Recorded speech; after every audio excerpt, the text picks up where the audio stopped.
This is Today 95.1 FM, Port Harcourt. News.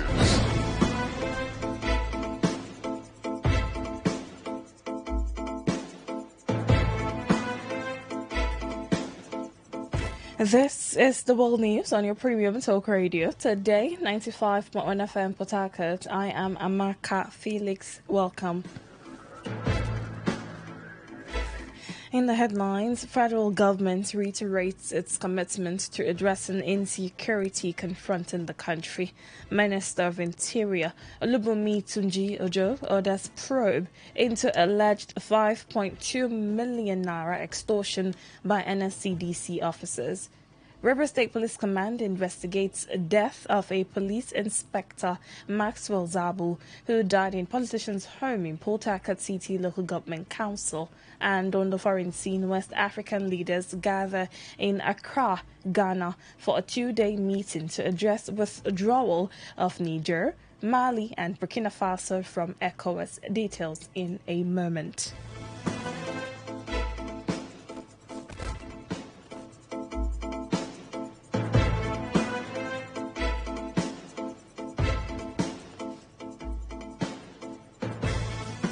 The federal government has reiterated its commitment to addressing the insecurity confronting the country.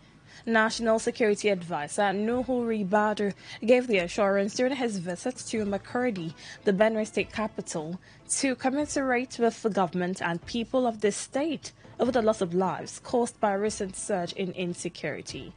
Speaking to newsmen, the NSA stated that the present administration inherited a deteriorated security situation which posed a serious threat to national stability, but is now being tackled head-on.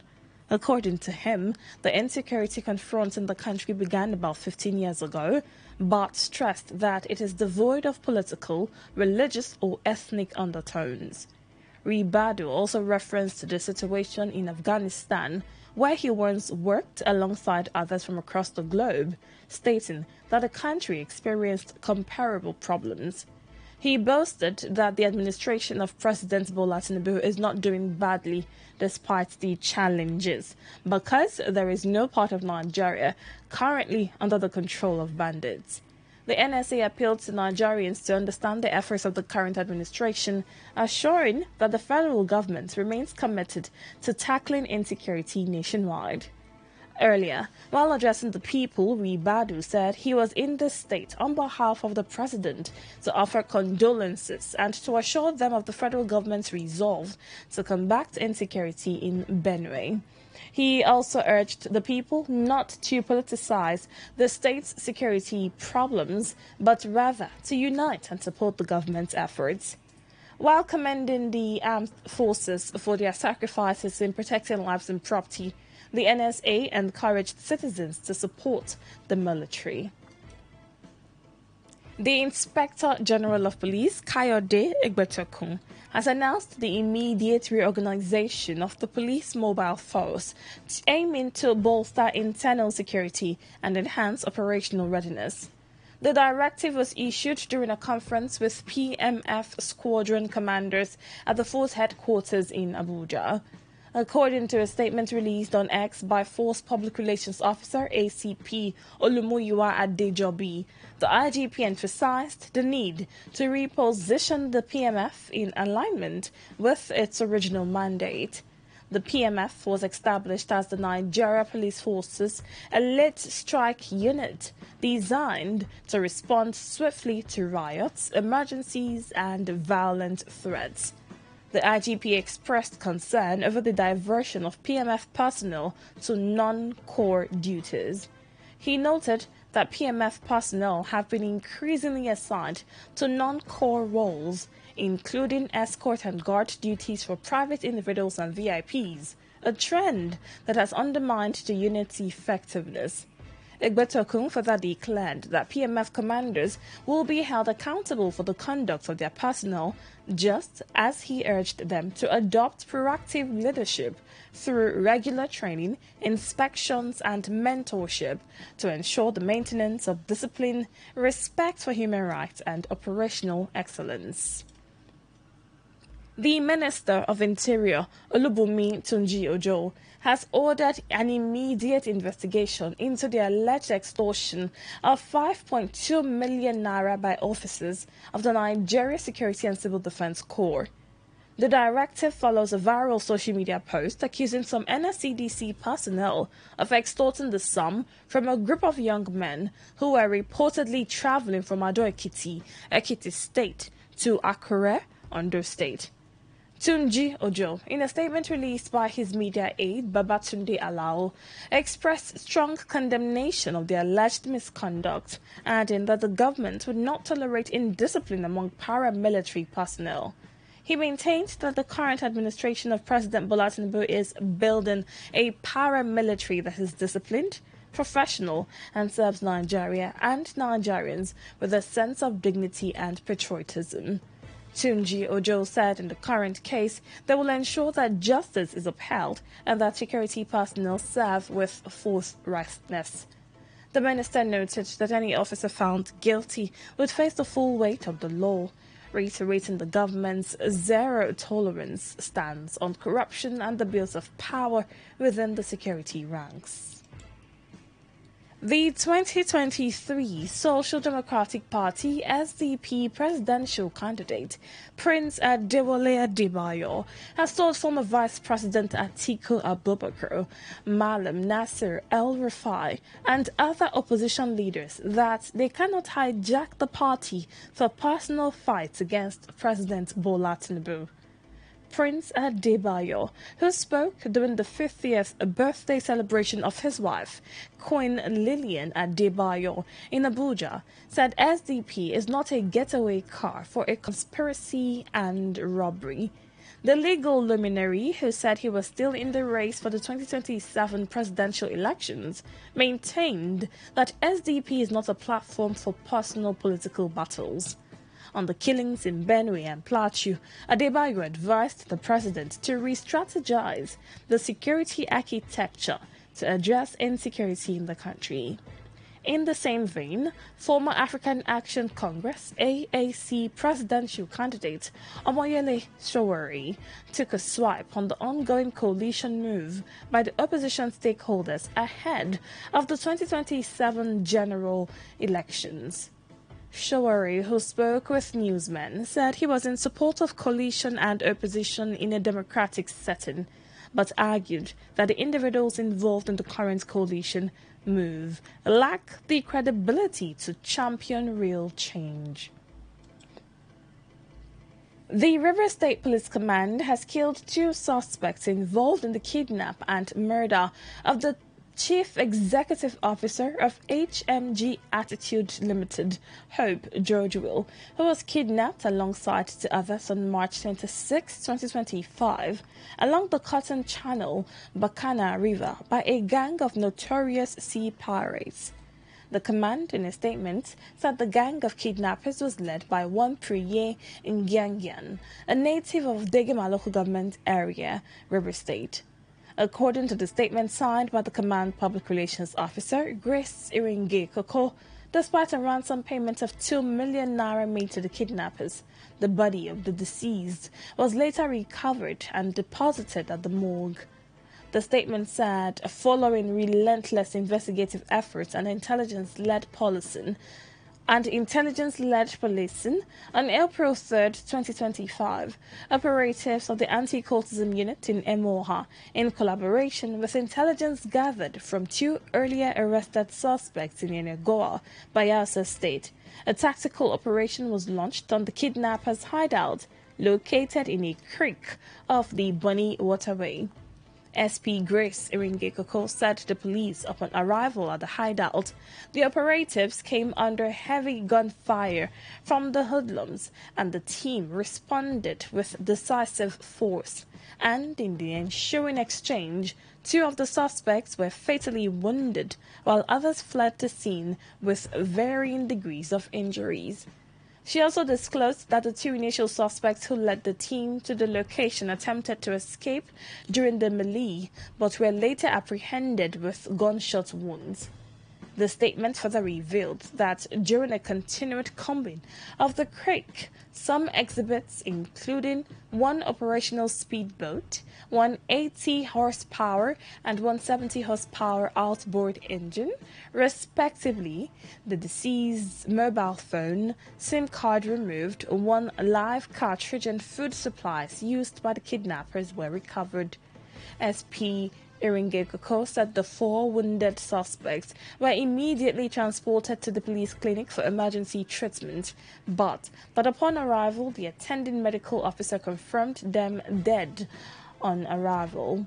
While their remains have since been deposited for autopsy, the Commissioner of Police, River State, CP Olubenga Adepoju, has commended the men of the command on the development, which he said marks a significant breakthrough in the continued efforts to raiding the waterways and communities,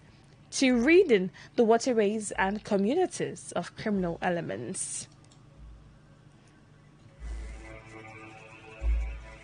A police inspector, Maxwell Zabu, who is reported to be a security detail to former Port Harcourt City Local Government Council, Victor Ihunwo, has reportedly killed himself. While the details of the incident is still sketchy, as at the time of filing this report, the police inspector is alleged to have shot himself dead at the Eagle Island residence of the former Falga chairman in Port Harcourt. Today FM's correspondent gathered that the incident was reported at the police post at Eagle Island, which is under Azikiwe Police Division, within Ilabuchi Mile 2, Diobu, Port Harcourt. Available information from police personnel revealed that detectives from the Azikiwe Police Division have visited the scene as part of preliminary investigation procedures.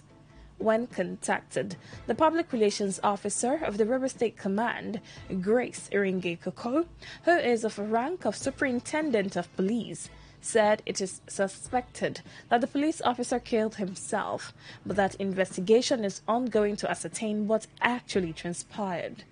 In the meantime, the Commissioner of Police, CP Olubenga Adepoju, has directed that the case be transferred to State Criminal Investigation and Intelligence Department, State CID, Port Harcourt, for detailed investigation.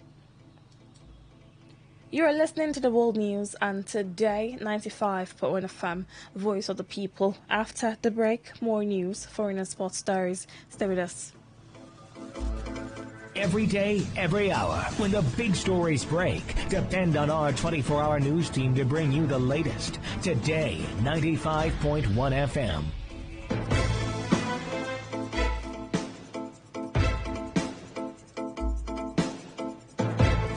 Welcome back and thank you for staying with us. Hundreds of supporters of the suspended governor of River State, Siminalayi Fubara, has again taken to the streets in protest, demanding his reinstatement. The protesters, who wore black attires bearing placards with inscriptions such as "Together we stand for Governor Sim Fubara," "We want back our governor. We all voted for. Governor Fubara is the pride of Rivers people." The protesters, who are members of the Port Harcourt Township United Pressure Group, kicked off the march from Agri Road, Old Port Harcourt Township.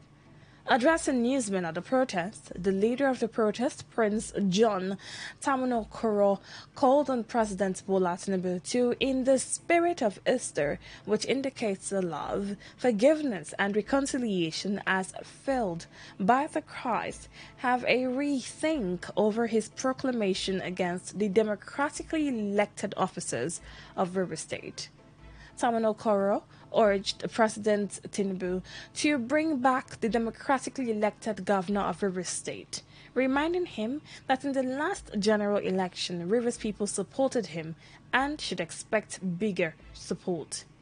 Tamunokoro, while advising President Bola Tinubu not to allow the interest of one man to tarnish his administration. By that immeasurable love, we appeal to the President of the Republic of Nigeria, Senator Ahmed Bola Tinubu, GCFR, to reconsider his state of emergency proclamation upon Rivers State on March 18, 2025, from the state governor, Sir Siminalayi Fubara, and the member of the Rivers State House of Assembly were suspended for an initial period of 6 months in the wake of the country's political crisis between the former governor of Rivers State, Chief Nyesom Ezewonwike, and Sir Siminalayi Fubara. Even the sole administrator, Vice Admiral Ibok Ite Ibas, admitted on resumption of duty last month that Rivers State is peaceful, showing that he was shocked by what he met compared to the chaotic and deadly posture he was given.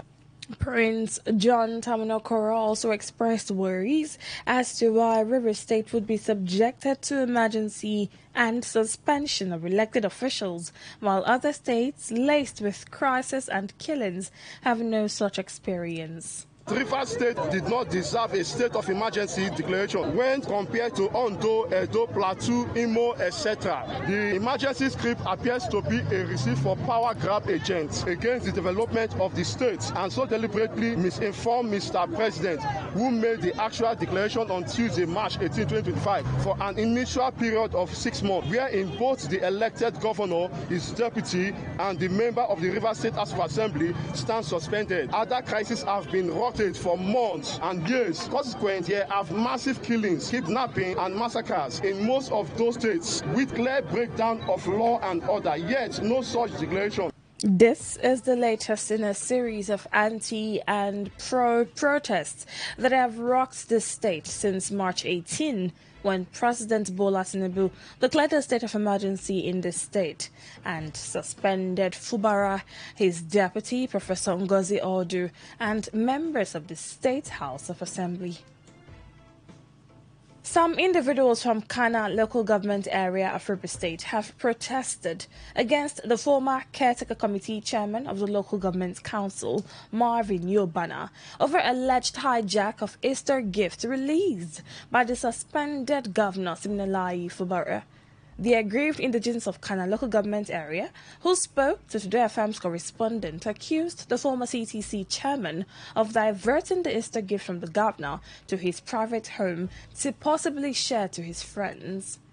FC Barry Manson and Nulbari Glory, in an interview with Today.fm, expressed concern that a gift which was supposed to serve a purpose in Easter would be diverted by a man who should be protecting the interest of the governor, undermining the essence. The governor released the gift. At the vex, which kind of thing be this? How this man, Marvin, will carry waiting our governor, our able governor, carry give us, the car where he give us, the money where he give us, he just divert and carry enter in house. Which kind of thing be this? The gift where our governor give us, our able governor give us, Marvin Yobari carry the gift, divert and go in house. We there here since morning, they wait for our gift, our Easter gift where governor give us. We don't see anything since morning. Where we don't, they happy say we don't see something come out from here, nothing come out since morning. I beg a moment carry the thing come back.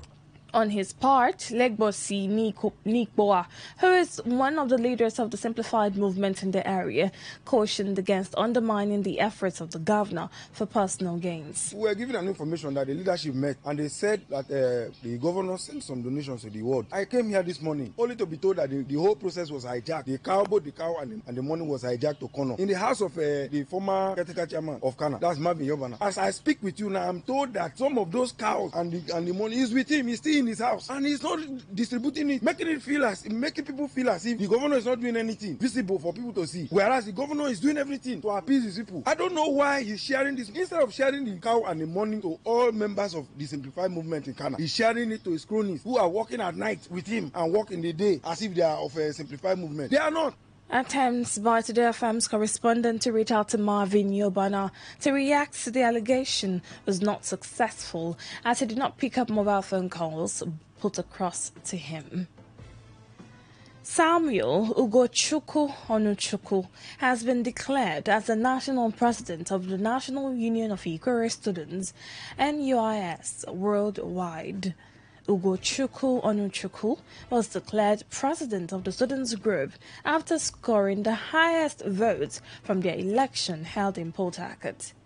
Speaking at Today FM's premises, the newly elected president of the National Union of Ikore Students, Samuel Ugochukwu Onuchukwu, assured that his administration will run all-inclusive government. He promised to make the welfare of the students of the four Ikore-speaking language their priority and called for unity and cooperation amongst the students. I'm here to reassure Ikore students that already they have seen what I have done. I'm not here to tell you that I will do this, I will do that. I have done several programs for Ikore students, and I'm coming to reassure the Ikore students that I will work in synergy with the Kelga, Falga, Obiapo, and Emoga national presidents in synergy and run an inclusive government. And I'm reassuring Ikore students that come next semester, through the help of the chapter president of Ikore students, we'll be paying school fees to 30 members of Ikore students. One of the presidential aspirants of the union who lost in the election, Chimaroke Emmanuel, pledged to work with the NUIS president Samuel Ugochukwu Onuchukwu for the best interest of the students group. Samuel, the president-elect of National Union of Ikore Students Worldwide, on his emergence as the newest national president-elect. And we are assuring you that we work together with you and make sure we move News to a better place.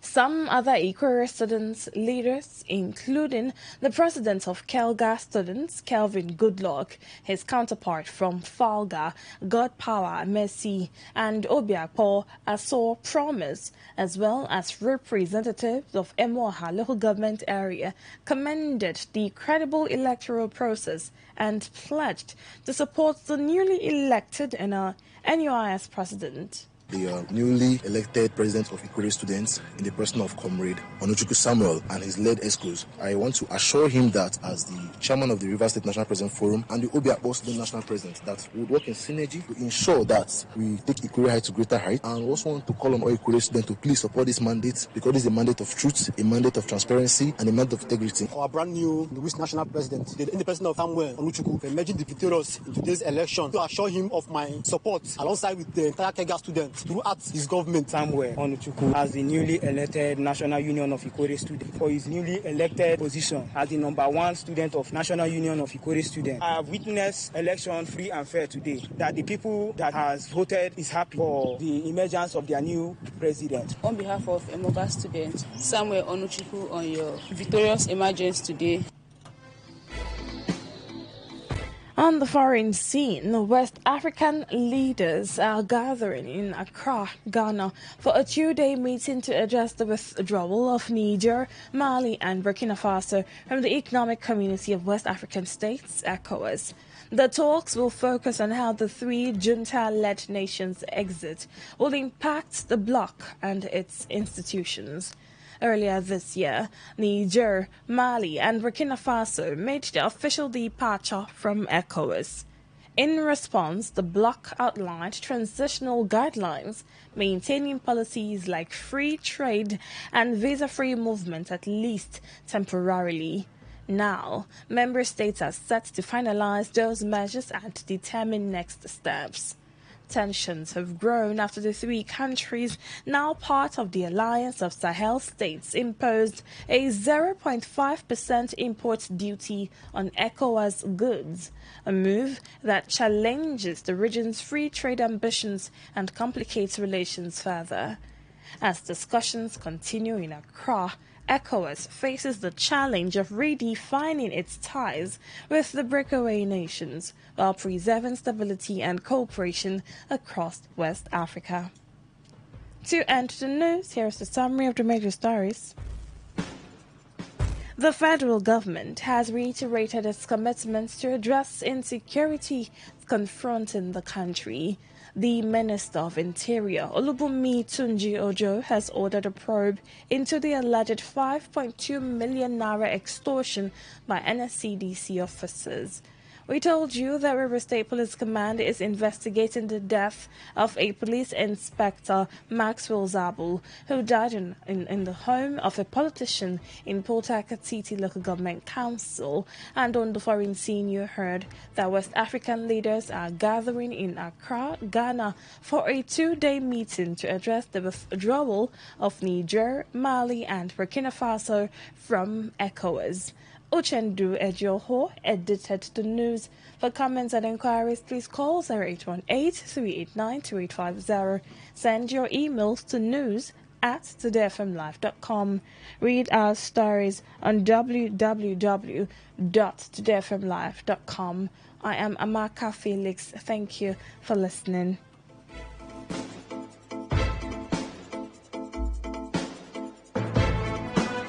Today's news, today's entertainment, today's sports, today's issues. Today on Today95.1 FM, Port Harcourt. Red is passion. Pink is for unconditional love. Blue is for loyalty. While black is secretive and mysterious. Baby, tonight, let's talk about love. The passion, the bliss, the betrayal, and everything in between. On Lovey Dovey, Mondays to Thursdays from 11 p.m. beneath the night sky with the Amaka Felix on Today 95.1 FM.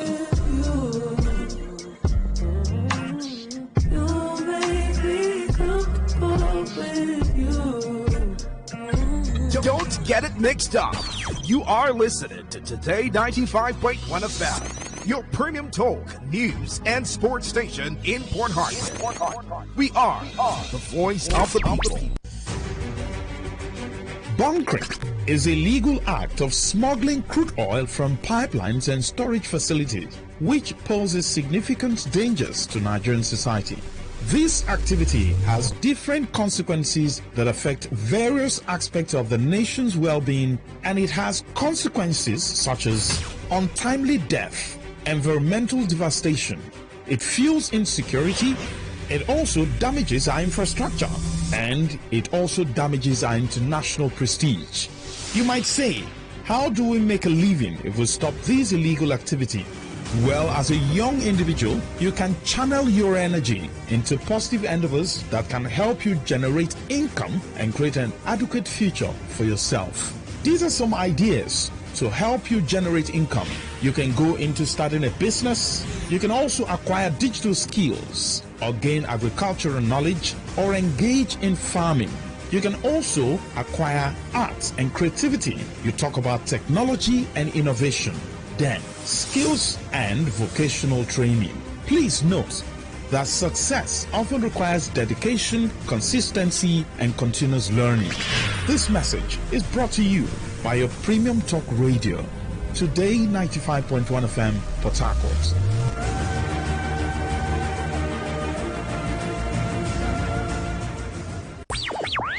Tune in for a journey beyond the ordinary. Fasten your seatbelts.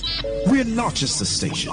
We are the station. Today, 95.1 FM, the voice of the people. See, I tell you, that man a ritualist. You don't ever see as that man dressed like normal human being before. Every time na black, blue. That man a ritualist. Just leave them. Now so those people will come from that place. Now so they behave. You see this our neighbor. You see that fair guy where they always they carry laptop up and down. If you observe, you know they go work in the morning, but every time you go they change car. But I don't they observe and since. I know they there. Now for you. But me I know say, you know people where they come from that area. Now so all of them they behave. You know get with anybody fit tell me 9 drum. What is it with all the hate and the way we talk? Hate speech does no one any good. It only makes a bad situation worse. The aim is to stir more hate and anger rather than bring us together. All they want is to set you against your neighbor or even your brother. Will you let them? Hate speech is not just criminal, it is intended to destroy you. Shun hate speech. No one truly benefits. A message from Today 95.1 FM, the voice of the people.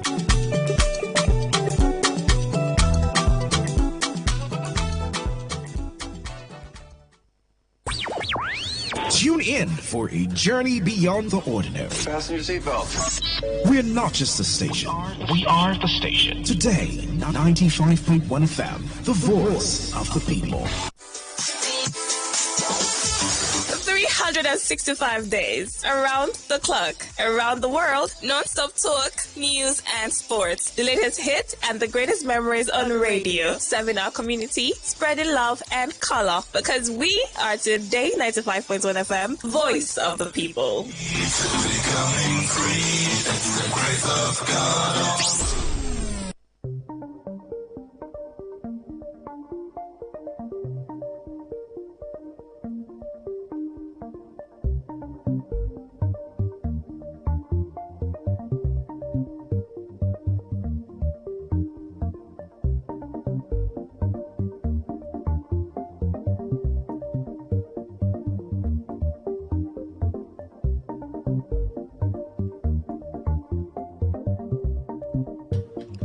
This is Today 95.1 FM Port Harcourt, voice of the people. It is time again for a rundown of the foreign news that made the headlines on the world today. I am Amaka Felix.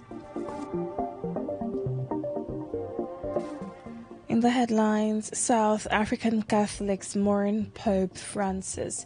UN agency forced to halt food aid for 650,000 women, children in Ethiopia.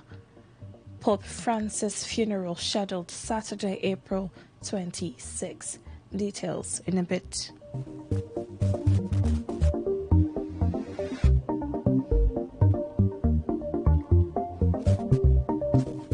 Burkina Faso's military government has said it foiled a major plot to overthrow junta leader Captain Ibrahim Traore, with the army alleging the plotters were based in neighboring Ivory Coast. Security Minister Mohamed Al Sana said the coup attempt was led by current and former soldiers working with terrorist leaders. Sana, on state television yesterday, said the aim of the plan was to sow total chaos and place the country under the supervision of an international organization. It is the latest of several claims of attempts to remove the junta leader, who seized power in 2022 amid increasing militant attacks. Catholics in South Africa have been mourning and paying tribute to Pope Francis, who died early on Monday morning. Archbishop Stephen Bruslin said Francis has touched people in a very special way, saying that throughout the world, but particularly in Africa, they feel that they were very close to Pope Francis and feel that he loved them very much. At the altar of the Cathedral of Christ the King, Francis's portrait was flanked by flowers and candles. The Vatican said the 88-year-old Francis suffered a stroke which led to a coma and his heart to fail as he recovered from a 5-week hospitalization for double pneumonia. He noted that Pope Francis came a day after he turned out to bless thousands of people in St. Peter's Square on the occasion of Easter Sunday, drawing wild cheers and applause. Beforehand, Pope Francis met U.S. Vice President J.D. Vance. The United Nations agency said the World Food Programme is forced to suspend aid for 65,000 malnourished women and children in Ethiopia from May due to lack of funding. The organization warned that without urgent new funding, about 3.6 million people could lose access to food assistance in Ethiopia in the coming weeks. The Eastern African country is especially vulnerable to food insecurity, with more than 10 million of its people facing hunger and malnutrition. The United Nations has expressed concerns over the deteriorating security in Haiti and the magnitude of the violence that has sown panic among the Haitian population. The special representative for Haiti, Maria Salvador, told the Security Council that stepping up international support for Haiti is more critical than ever and urged member states to support the 2025 humanitarian response plan. Salvador commended Kenya's steadfast leadership and thanked all contributing member states. Salvador, while insisting that Haiti's humanitarian crisis has reached critical levels, added that all member states must increase support to Haiti's security forces, particularly the multinational security support mission, not as a matter of choice, but of necessity, as no viable alternative remains. The Kenya's advisor told the president that an urgent expansion of the MSS personnel is essential in order to deliver the intended impact and meet the legitimate high expectations of the Haitian people.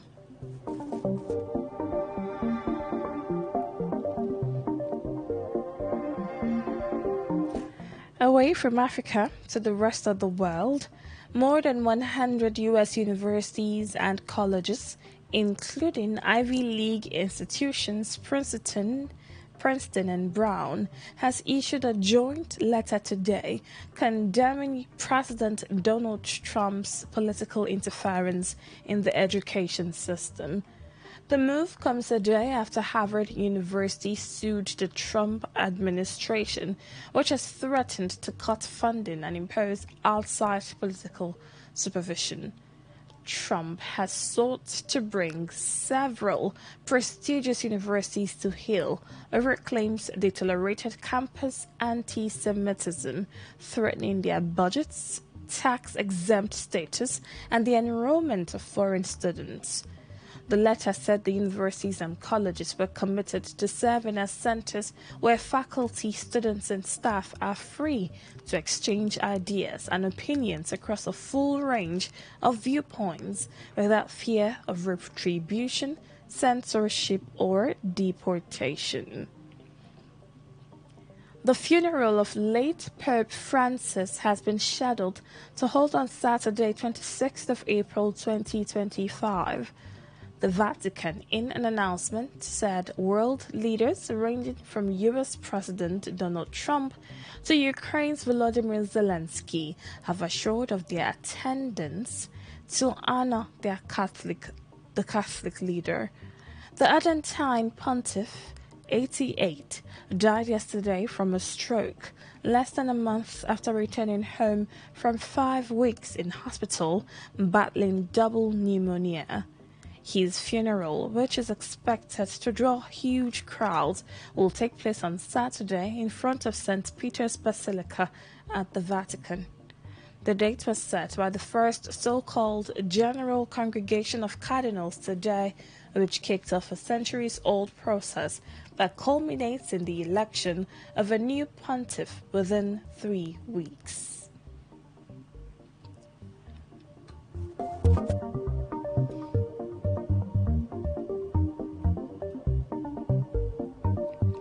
Israel's spy chief has accused Prime Minister Benjamin Netanyahu of trying to fire him for his refusal to commit illegal acts aimed at protecting the leader's personal and political interests.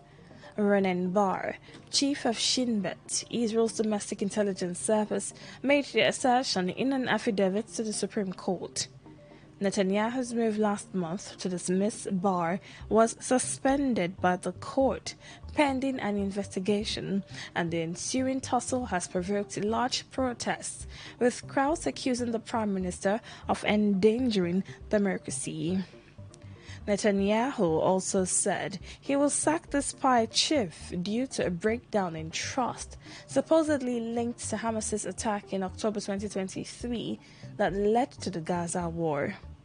However, Barr said Netanyahu's decision was motivated by a series of events between November 2024 and February 2025. Russian President Vladimir Putin has indicated that he is open to the prospect of direct talks with Ukraine. Putin told newsmen that he had a positive attitude towards any peace initiatives and that he hoped Kyiv would feel the same way. However, his spokesman stressed that there are no concrete plans currently for talks between Russia and Ukraine. Moscow and Kiev held no bilateral talks since the immediate aftermath of Russia's February 2022 invasion. Putin's comments, which a spokesman said meant that he was open to direct talks, followed the expiry of a 30-hour Easter truce, which each side accused the other of violating. The United Arab Emirates has designated several political dissidents and their relatives terrorists, Human Rights Watch said, urging the wealthy Gulf country to repeal the decision. 11 people and 8 British-based companies were added to the terrorist list in January over links to the Muslim Brotherhood political movement that is banned in the UAE. Human Rights Watch said at least 9 of the 11 are political dissidents or their relatives, and the companies were previously owned by exiled Emirati dissidents or their families. A minor party in New Zealand's coalition government has announced proposals to legally define women by biological sex, casting the move as a return to common sense and a rejection of woke ideology.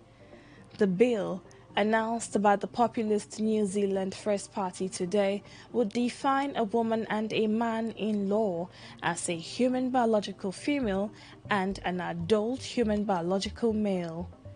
NZF leader Winston Peters, whose party governs in a coalition with the centre-right National Party and pro-business ACT New Zealand, said the proposed law would reflect biological reality and provide legal sanctity. Chinese state-backed funds are halting new investments in United States private equity. According to the financial reports, this marks a fresh escalation in China's response to U.S. President Donald Trump's trade offensive. The report added that several large Chinese investors have recently stopped committing capital to funds managed by U.S.-based private equity firms, a move driven by pressure from Beijing.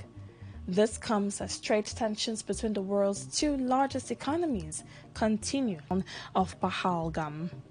Local media reported that at least 20 people were killed, but Abdullah said he could not provide details as the death toll is still being ascertained. According to the Associated Press news agency, no group had claimed responsibility for the attack, which police blamed on armed groups fighting against Indian rule. Prime Minister Narendra Modi, who is on an official visit in Saudi Arabia, decried the heinous act in Pahalgam, pledging the attackers will be brought to justice. That story from India concludes tonight's edition of The World Today. Here we go. Here is a summary of the stories that made the headline. South African Catholics mourn Pope Francis. I told you that UN agency has been forced to halt food aid for 650,000 women and children in Ethiopia. Finally, we told you that Pope Francis's funeral has been scheduled for Saturday, April 26th. Till same time tomorrow. So have a lovely evening and thank you for listening.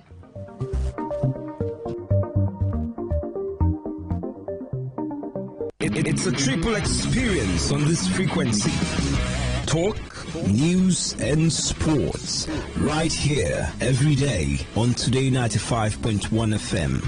The voice of the people. Red is passion. Pink is for unconditional love. Blue is for loyalty. While black is secretive and mysterious. Let's talk about love. The passion, the bliss, the betrayal, and everything in between. On Lovey Dovey, Mondays to Thursdays from 11 p.m. Beneath the Night Sky with D. Amaka Felix on Today95.1 FM.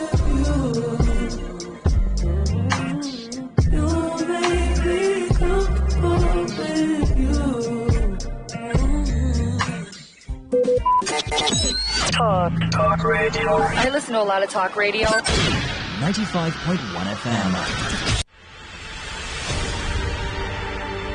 Want to know what's happening? Get latest information in sports, politics, lifestyle, you name it. The frequency of choice. Today 95.1 FM. Today 95.1 FM. We serve you the latest updates on everything. Today 95.1 FM. We are the voice of the people.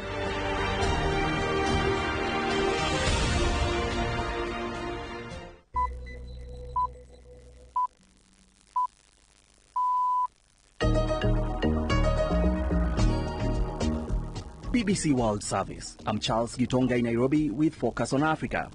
What next for Kenyan troops in Haiti as the country nears a point of no return? For the mission to succeed, it requires increased resources, personnel, and specialized training for Kenyan officers and other peacekeepers in general. There must be a clear mandate and continued international support. Also, concerns in Ethiopia as many face forced evictions. And why people fall victims so easily into investing in Ponzi schemes. I invested a total of 200,000 naira. As at the first initial investment, I already started seeing reviews online that, this was a Ponzi scheme. That's all on the BBC Tonight in Focus. First, the news. Hello, I'm Eileen McHugh with the BBC News. The International Monetary Fund has slashed its forecasts for global growth, adding that US tariffs and market uncertainty will lead to a significant worldwide slowdown. The IMF now predicts the global economy will grow by 2.8% this year, half a percentage point lower than its previous forecast. The biggest downgrade among advanced economies is the US, as Michelle Fleury reports from Washington. What I thought was fascinating in their report was that the damage done to the US economy far outweighs that done to other countries. In particular, what stood out to me was China, where growth was revised down 0.6% compared to that almost percentage point for the United States. Other things that they noted was that drop in consumer confidence is unique to the United States and the US consumer, and that's really having a knock-on effect on businesses as well. You've also got that inflation side of things, and now they're saying because of tariffs, risks increasing. Many people are feared dead after gunmen opened fire on hikers at a remote beauty spot in Indian-administered Kashmir. Prime Minister Narendra Modi said it was a heinous act and the perpetrators will be brought to justice. Yogita Lemurier reports from Mumbai. On Tuesday afternoon, gunmen opened fire at a group of tourists who had been visiting Pahalgam, a popular destination for visitors. The area has been cordoned off and a search has been launched for the attackers. While Indian-administered Kashmir has faced conflict and an armed insurgency for more than 3.5 decades, rarely has the violence been directed at tourists. That is why the attack has sent shockwaves through India. No group has yet claimed responsibility. The US Vice President J.D. Vance says the relationship between America and India will define the coming century. But he said the US wanted better access to Indian markets. Delhi is facing the imposition of steep tariffs on its exports to the US. Dozens of world leaders and tens of thousands of Roman Catholics will attend the funeral of Pope Francis on Saturday. The service will take place in St. Peter's Square in Rome. Francis's body will be taken to St. Peter's Basilica on Wednesday, where he will lie in state until the funeral. Mariam Mashiri is in Rome. Pope Francis's body is now resting in a chapel at his St. Martha residence. The Pope will be moved to St. Peter's Basilica to lie in state on Wednesday. On Wednesday morning, there'll be a procession taking him there. And then that is where his funeral will be held. And the funeral mass will take place just outside the Basilica in St. Peter's Square. The vote to select a new Pope will take place here at the Sistine Chapel in the coming weeks. Mariam Mushiri in Rome. This is the World News from the BBC. The World Food Programme has announced it will suspend vital aid to nearly 4 million vulnerable Ethiopians in May. The UN's food agency says its operations in Ethiopia are being severely hampered by a lack of funding. Zlatan Milicevic is the WFP's country director for Ethiopia. We are now operating with just about 50% of last year's funding. WFP requires $222 million between now and September to maintain our operations and actually scale up to reach our target. The crisis is exacerbated by conflict across parts of Ethiopia, which is home to around 3 million displaced by the fighting. Myanmar's ruling junta says it will extend until April the 30th a ceasefire with multiple rebel groups arranged to help aid efforts following last month's devastating earthquake. The truce, which no side fully observed, would have expired tonight, but there were calls for its extension from mediators, including the Malaysian Prime Minister, who met the Burmese leader last week. Russian attacks on Ukrainian cities have continued 2 days after the expiry of a brief, partially observed Easter truce declared by President Putin. Ukrainian officials say a strike with guided bombs on the city of Zaporizhia killed a woman and injured 26 people, including 4 children. The region's head has published video of a badly damaged high-rise building. The Israeli military says it's killed a leader of the Lebanese Islamist group Jamaat Islamiyah south of Beirut in a drone attack. The group condemned the killing of Hussein Inatwi, whom it described as a university professor, and said it held Israel responsible. It said Mr. Inatwi was travelling to his workplace in Beirut when the drone hit his car. Lebanon's Civil Defence Service said one of its teams had recovered a body. BBC News.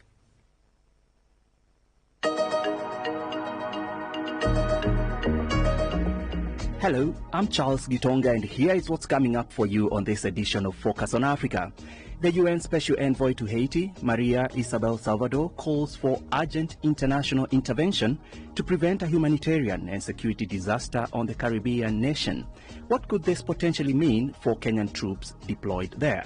It would be a sad state to imagine if gangs took full control of Port-au-Prince, marking a major failure for the peacekeeping mission and undermining Kenya's international reputation, while also exposing its troops to significant security risks. This could lead to a deeper humanitarian crisis. Also, the so-called Corridor Development Project, sparking fear and uncertainty amongst residents in various places across Ethiopia. Initially, it started at the heart of Addis Ababa, but right now the information that we have confirms that it is being implemented in at least 58 cities across the country, and the scale in which this forced eviction is happening is unprecedented in Ethiopia. And what are Ponzi schemes, and why do so many fall victim to it? It's Tuesday, the 22nd of April. We start in Haiti. Since the start of the year, more than 1,000 people have been killed on the troubled Caribbean island, all caught up in the crossfire of escalating gang violence, which has surged in recent weeks. The message from the UN Special Representative to Haiti, Maria Isabel Salvador, at the UN Security Council less than 24 hours ago was bleak. Haiti has reached a pivotal moment. As I have already said, we are approaching a point of no return. As gang violence continues to spread to new areas of the country, Haitians experience growing levels of vulnerability and increasing skepticism about the ability of the states to respond to their needs. The national security forces, while deploying their utmost effort, cannot succeed without a unified strategic command structure, free from political interference and operating under civil authority.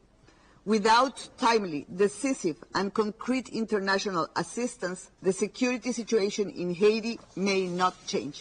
She also said that a deliberate and coordinated campaign is being waged by organized crime groups to expand territorial control and paralyze the capital, Port-au-Prince. As pressure mounts, what could the fall of the city mean for the controversial UN-backed security mission led by the Kenyan police in Haiti? I've been speaking to Dr. Solomon Jenga, Director of Research at Mashariki Research and Policy Center in Nairobi. Currently, gangs control approximately 85 to 87% of Port-au-Prince, a sharp rise from 75% to 80% in 2023, and they are aggressively spreading into rural areas. This control has fueled an increase in violence, with thousands of innocent lives lost and others displaced, along with a sharp rise in gang recruitment of children and youth, their weapons. Are there any countries, such countries on record, accused or known to be doing that? And what would their motivation be? United States of America has been mentioned greatly in terms of not taking action on proliferation of illicit arms. And these illicit arms have found their way into the capital city and to the gangs. There are other countries, which I will not mention names for purposes of professionalism, that have come out clearly to support the gangs and trying to destabilize the economy so that they can bring confusion and thereafter they can take advantage of the economic resources in Haiti. Yes, we possibly are looking at a situation where Port-au-Prince, the capital, might fall if you're saying over 80% of the city is now under control of the gangs. Is that likely to happen? Are they likely to get 100% of the city? And what could that mean for the Kenyan police officers that are leading a UN-backed mission in Haiti? It would be a sad state to imagine if gangs took full control of Port-au-Prince, marking a major failure for the peacekeeping mission and undermining Kenya's international standing as a failed peacekeeping entity. And given that we are then talking about a surge in violence in the recent months since the beginning of this year, can we at this point talk about the impact that this mission has had so far? Do you think it's had some successes? I will want to say this. Yes, the mission has its own positive impact and also negative impact. The Kenyan-led peacekeeping mission has yielded mixed results. While it has provided some temporary security and humanitarian aid, it has struggled to reclaim control of gang-dominated areas. The mission faces limitations due to insufficient resources, weak coordinations, and a lack of mandate, a clear mandate to engage gangs directly through the UN Dissolution Security Council. How can one measure the success of this mission if the violence is increasing, if the gangs are continuing to control more and more of the city? What's the right way to look at whether they have been successful or not? To measure success, there is both qualitative and quantitative approach. One of the qualitative approach is that some people have actually appreciated the efforts made on supplying of food to areas that were not having any supply because of insecurity. That said, there is also the issue whereby we can be able to tell the increase of the gangs. And before I let you go then, Dr. Jenga, what do you think it will take for this mission to succeed, for the world to feel, and probably even the people of Haiti to feel that this mission led by the Kenyan police officers has fulfilled its mandate? What will it take? For the mission to succeed, it requires increased resources, personnel, and specialized training for Kenyan officers and other peacekeepers in general. There must be a clear mandate, improved coordination with Haitian authorities, and continued international support addressing root causes like poverty and governance issues alongside long-term peace-building effort is important. There has been massive criticism from the Kenyan populace, public opinion regarding the peacekeeping mission, which is largely negative, with concerns about its legality, strategic value, and the safety of Kenyan officers. Critics argue that the mission lacks proper legal backing and question the need for Kenyan forces abroad when domestic security issues are pressing here in the country.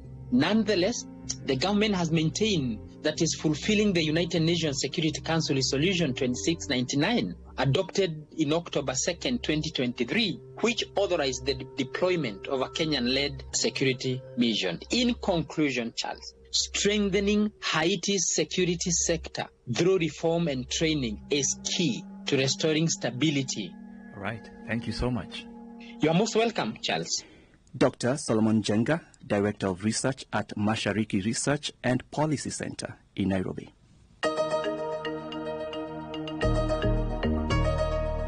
Next, to Ethiopia.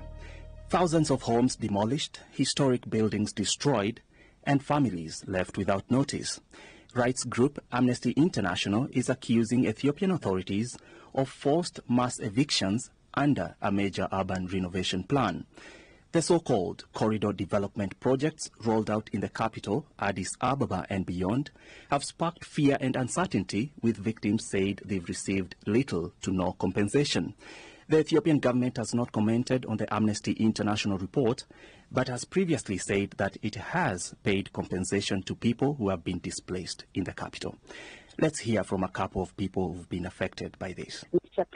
They promised to offer us a land that is not even 1/3 of what they took from us. We are still waiting. Now I am renting a house in the outskirts of the city, uncertain about where they will settle us.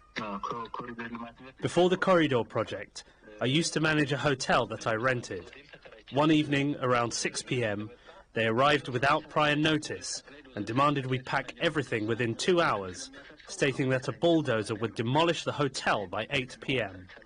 I managed to salvage some items, but had to leave behind what I couldn't retrieve. Voices of some of those affected. Amnesty International is now calling for an immediate pause of the projects. I spoke with a researcher at Amnesty, Haimanut Bejiga, to find out more about what's going on. This has been long in the making, this specific forced eviction crisis. As you may be aware, the current administration in Ethiopia have been engaged in multiple beautification projects since 2021, 2022. There were different projects within Addis. However, this was officiated around early 2024 when the Addis Ababa City Administration approved what it called the Corridor Development Project that ties together what many people considered to be a beautification activities. The city administration and also the Prime Minister later on described this project as an urban transformation project that aims to improve infrastructure, housing. Describe that a bit more to us. What exactly is happening in a city like Addis Ababa? What exactly is the government building in these spaces where people are getting evicted from? So after the government rebranded it or started to implement it in a different scale and level, I think since earlier last year, we started to receive concerning reports about forced eviction of people within Addis Ababa. However, down the line, this project started to impact at least 58 cities across the nation.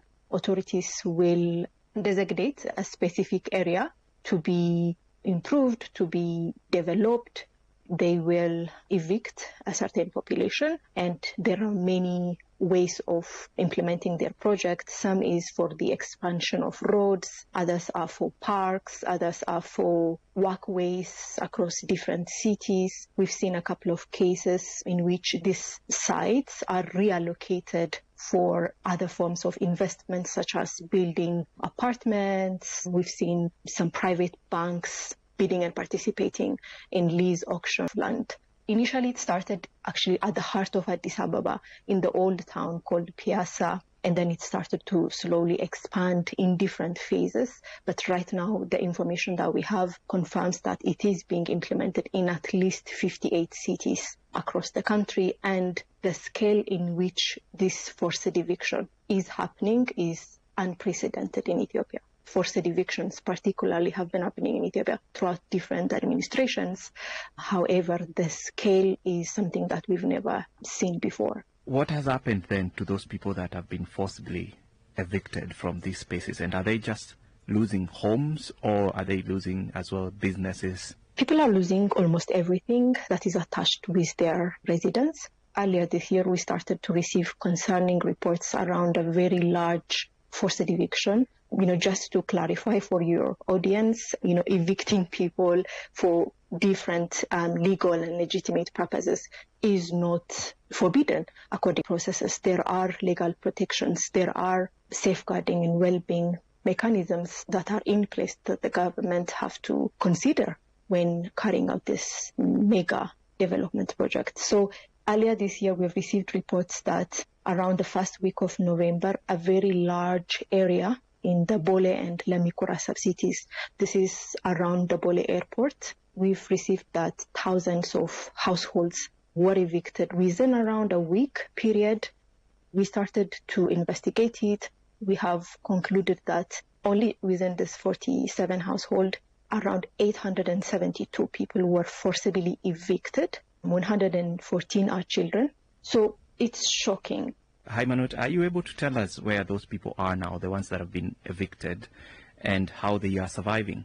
All of the people that we spoke with told us that they are now in a rental property. Almost all of them used to rent a specific unit in their compound, and that used to sustain their lives. None of them were compensated. They were given from 24 to 72 hours oral notice. It's not even written for them to be evicted, and there was no meaningful consultation carried out by authorities. There was one meeting around 1 week or 10 days before the eviction, but that doesn't count as a consultation because it was not adequate and meaningful. They're all staying in rental units at the moment. Some expressed their fear that themselves and their family, including their children, might end up, on the street as homeless people. And that is actually our appeal for the government. Please do not make people homeless. Whatever development project should never lead to homelessness of even a single individual. Thank you so much. Thanks, Charles. Haimanut Bejiga from Amnesty International. You may have heard of the CBEX Ponzi scheme. Now, the International Criminal Police Organization, Interpol, is collaborating with Nigeria's Economic and Financial Crimes Commission to uncover those responsible for crafting the scheme. What is it? It's a huge scam that reportedly wiped out millions of US dollars from the pockets of everyday investors in Nigeria. Despite decades of warnings, these schemes continue to evolve. They appear under different names, but their structure remains the same, and each time, countless Nigerians get caught in the web, losing millions. Social media platforms in the country have been flooded with stories of heartbreak from victims who invested in CBEX, lured by promises of 100% returns in just 30 days. Let's listen to this message sent to us by someone who decided to invest in CBEX. I got to know about CBEX through one of my work colleagues, and she talked good things about the platform, how you would get exactly twice the amount of money that you invested. I invested a total of 300,000 naira. As at the first initial investment, I already started seeing reviews online that, oh, this was a Ponzi scheme. I think deep down I knew, but I felt like I could get my money out before it crashed, but it crashed. It just got me wondering, counting a lot of things I could have done with the 300K. So why do Nigerians keep falling for Ponzi schemes? Dr. Bonjubola Abiri is a consultant psychiatrist and associate lecturer at the Lagos State University Teaching Hospital. I began by asking her, what is a Ponzi scheme? A Ponzi scheme is one that is named after Charles Ponzi.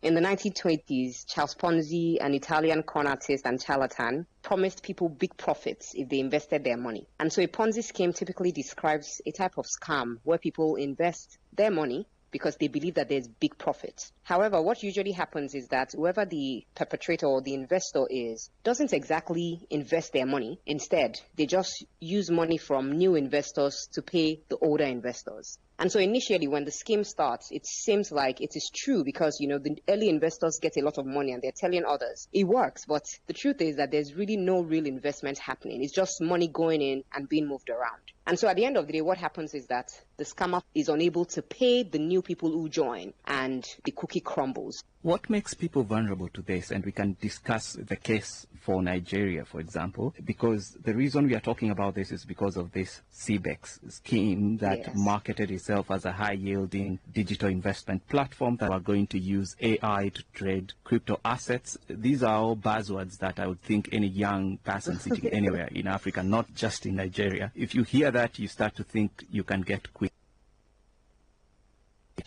falling for this. For the people who invest, there's a repeated susceptibility to Ponzi schemes. Like you probably know, this is not the first Ponzi scheme that is happening in Nigeria. A couple of years ago, there was MMM. And between MMM and the CBEX, there have been a lot. However, quite a lot of times, what we find is that the economic hardship and people are desperate to improve their financial situation. They're more likely and more willing to take risk, even if the offer seems suspicious. Then, of course, there's a lack of financial literacy. Most people are not fully aware of how investing works. They just hear something is good.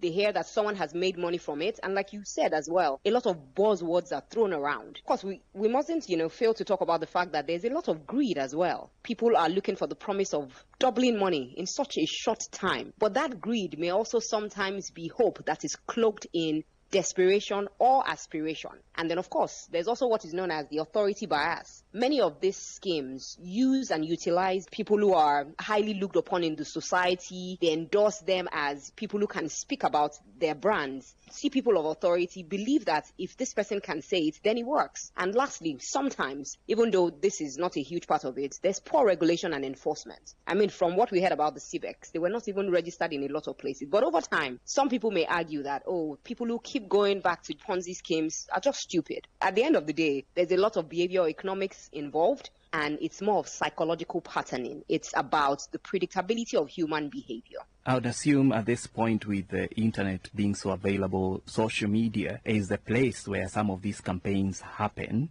Just describe for us what that has done. The social media, of course, and the internet makes things more easily accessible for people. The advertisements are there right there in your face, even when you're not clicking. The promise of returns from, again, authority figures is also easy to access. You would assume that people have access to information and people should be able to do their homework or their background checks. But unfortunately, the internet is also used to portray largely false information. And so some people may even go as far as curating either websites or documents that seem true, but are actually not true. At the beginning of this interview, Doctor, you told us that this Ponzi name came from someone called Charles Ponzi. What's really the psychology of somebody like this? A con artist or a Ponzi individual, they may be people of means, or they may be people that came from really nothing. But what we find at the end of the day is that they study people, and they know that people trust easily. They know that people can be greedy, and that people fall for what we know as the seductive appeal of simplicity. And so most times when you tell people a simple plan that offers high returns with minimal effort, people are very, very likely to jump at it. In addition to all of that is that the scammers are often people who are narcissistic. So they're very impressive. They're very smooth talkers. They're sweet talkers. They will tell you how this plan is unlikely to fail if you put your money in it. They also use a lot of tactics, including manipulation. They are deluded and, of course, delude other people who fall for all of the tactics. Just speak to us about what people should be checking before they can invest. What kind of homework does one need to do to ensure that they are not falling for these schemes? First of all, people need to be informed and aware.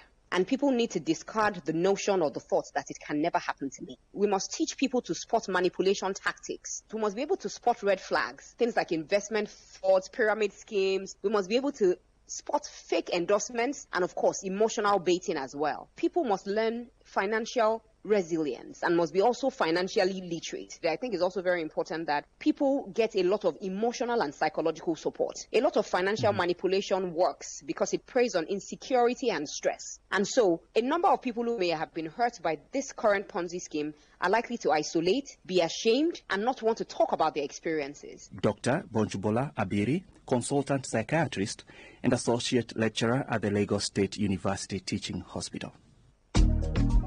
Focus on Africa was produced by Richard Kagoe in Nairobi, Tom Kavanagh and Victor Silva in London, and Blessing Aderuba in Lagos.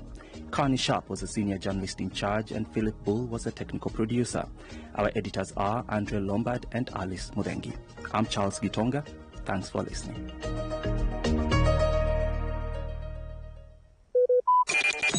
Talk radio. I listen to a lot of talk radio. 95.1 FM. Red is passion. Pink is for unconditional love.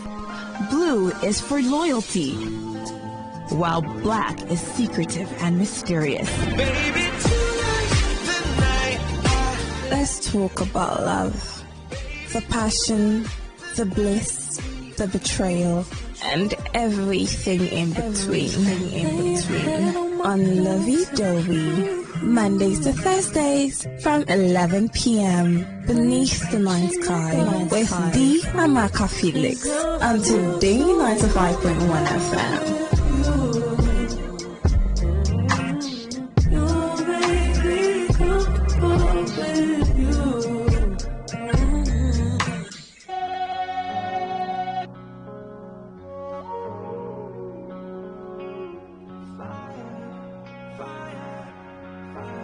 Loving is harder than they show you. You never know until you're burst and burn. 4 hours in the beer bar. I love pain making my left downtown. You want me to follow you to the colors. But look at the dark, I'm very narrow. I'm scared sometimes, but then I trust you. That you would never hurt me, oh no. I need you, I don't wanna leave you. Anything for you.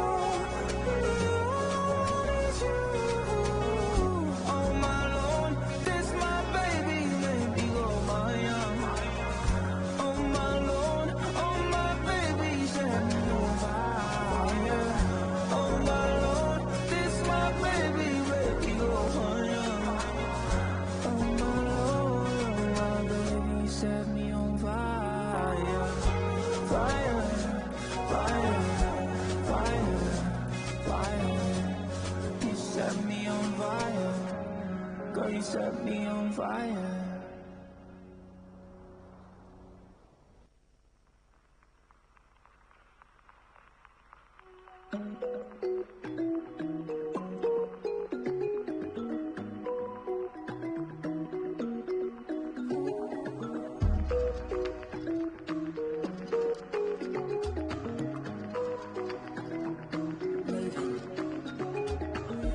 It's been 3 long days, and I never hear you call my name. I go to look my phone for work, hoping that you'll call you. The more I wait, you are drifting away. No, let our love fall down. We must stay afloat, we will never drown. Darling, you mean much more to me. So let us not allow our love fall down. Let it not fall down. Don't let our love go to waste. Oh, baby, you stay. Don't let our love go to waste.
start all over again.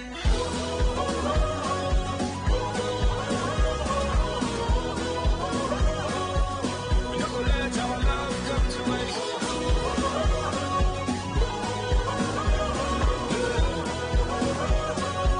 We no go let our love go to waste.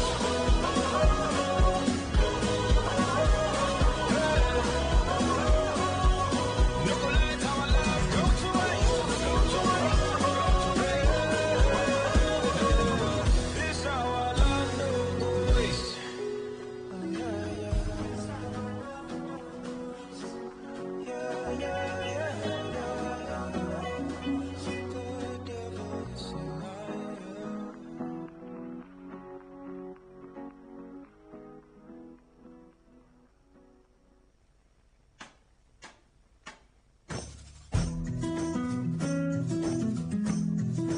Johnny, Joe.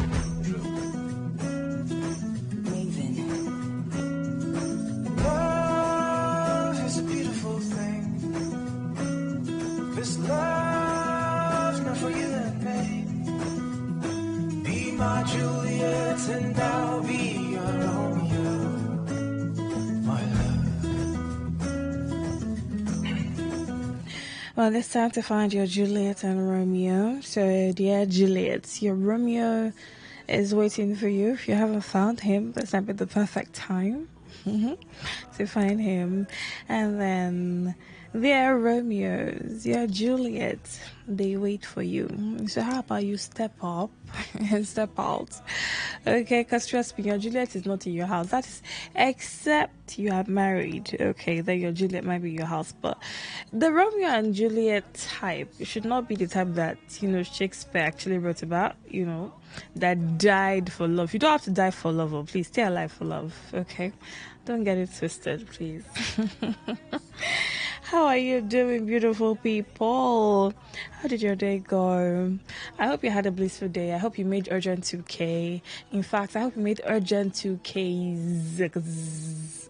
Like, I hope to say this 2K where you make, I hope it's long, it's giving, in numbers, because, that's what we need right about now. So, I hope your day was pleasant. I hope you didn't get wet via the rain. I'm referring to the rainy type of wet, So, I hope that type of wetness did not happen to you, but rains are good. It's good when it rains, we need it for our crops to grow. And then rain also chases heat, so when it rains, you sleep well. The weather will be cold, so you can sleep well, except you have mosquitoes. Mosquitoes are usually a large, a deciding factor as to whether or not you have good sleep. Anyway, all of that and more. Well, I'm here for Labu Dhabi tonight, and we just have a lot of things. To talk about, and there's just a whole lot to do because we are in a learning phase. Tonight we're going to be having a very important conversation, and one that a lot of people might overlook sometimes, not because they don't know that there's this reality staring them in the face, but often we just like to live in denial. Sometimes we live in denial. Sometimes we know what we are doing. We just do the things that we do intentionally, like we are where we are because we want to be where we are. We do what we do because we want to do what we do, what we're doing. Sometimes it's born out of confusion. At other times it is deliberate. So tonight we're looking at this situation. You know how people have established the fact that sex is important in relationships, because now talker. That's what people said. You are standing strongly on that mandate. You're not sitting on the mandate, you are standing on the mandate strongly. So what happens when the sex is great, but the relationship isn't? As per the sex is great, right? But the person doesn't have good character, or the person is not doing things that is pleasing to you. You're not happy in the relationship. What happens? But the sex is out of this world, or the sex is good, it will blow your mind. What happens then? Well, that's the conversation on the table tonight. So carry your chair and sit down. Take your place. Sit pretty. You and I are going to talk. We're going to have this conversation because it is very important. It's imperative that we talk about this. Let's figure out what exactly we are doing in this dating pool. Let's do what we can do to purge the dating pool, because it'd be like, say, the a lot going on in the dating pool. A choke. So let's filter the dating pool. Ladies and gentlemen, lovey dovey.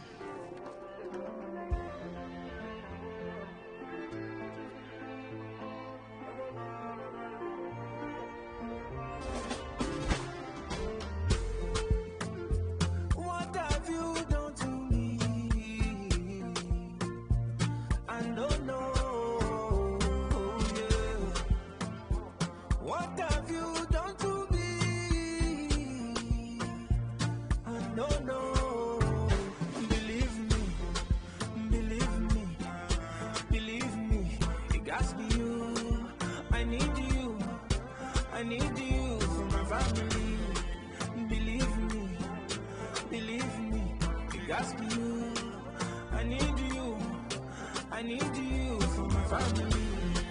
It must be you. It must be you. I need you. I need you.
My pretty, sweetie. Like I give you my name. Oh, yeah, follow me, let's go. Bend down low. Follow me, make me go. My pretty, sweetie. Like I give you my name. Oh, yeah, follow me, let's go. Bend down low. Follow me, make me go. What do you want to leave if you know?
Well, we are here, beautiful people. Oh, so tonight I decided to serenade you guys with Johnny Drill. You know how Johnny Drill, like, you can never go wrong with a Johnny Drill song. So I started you off with "Loving Is Harder," the slow version.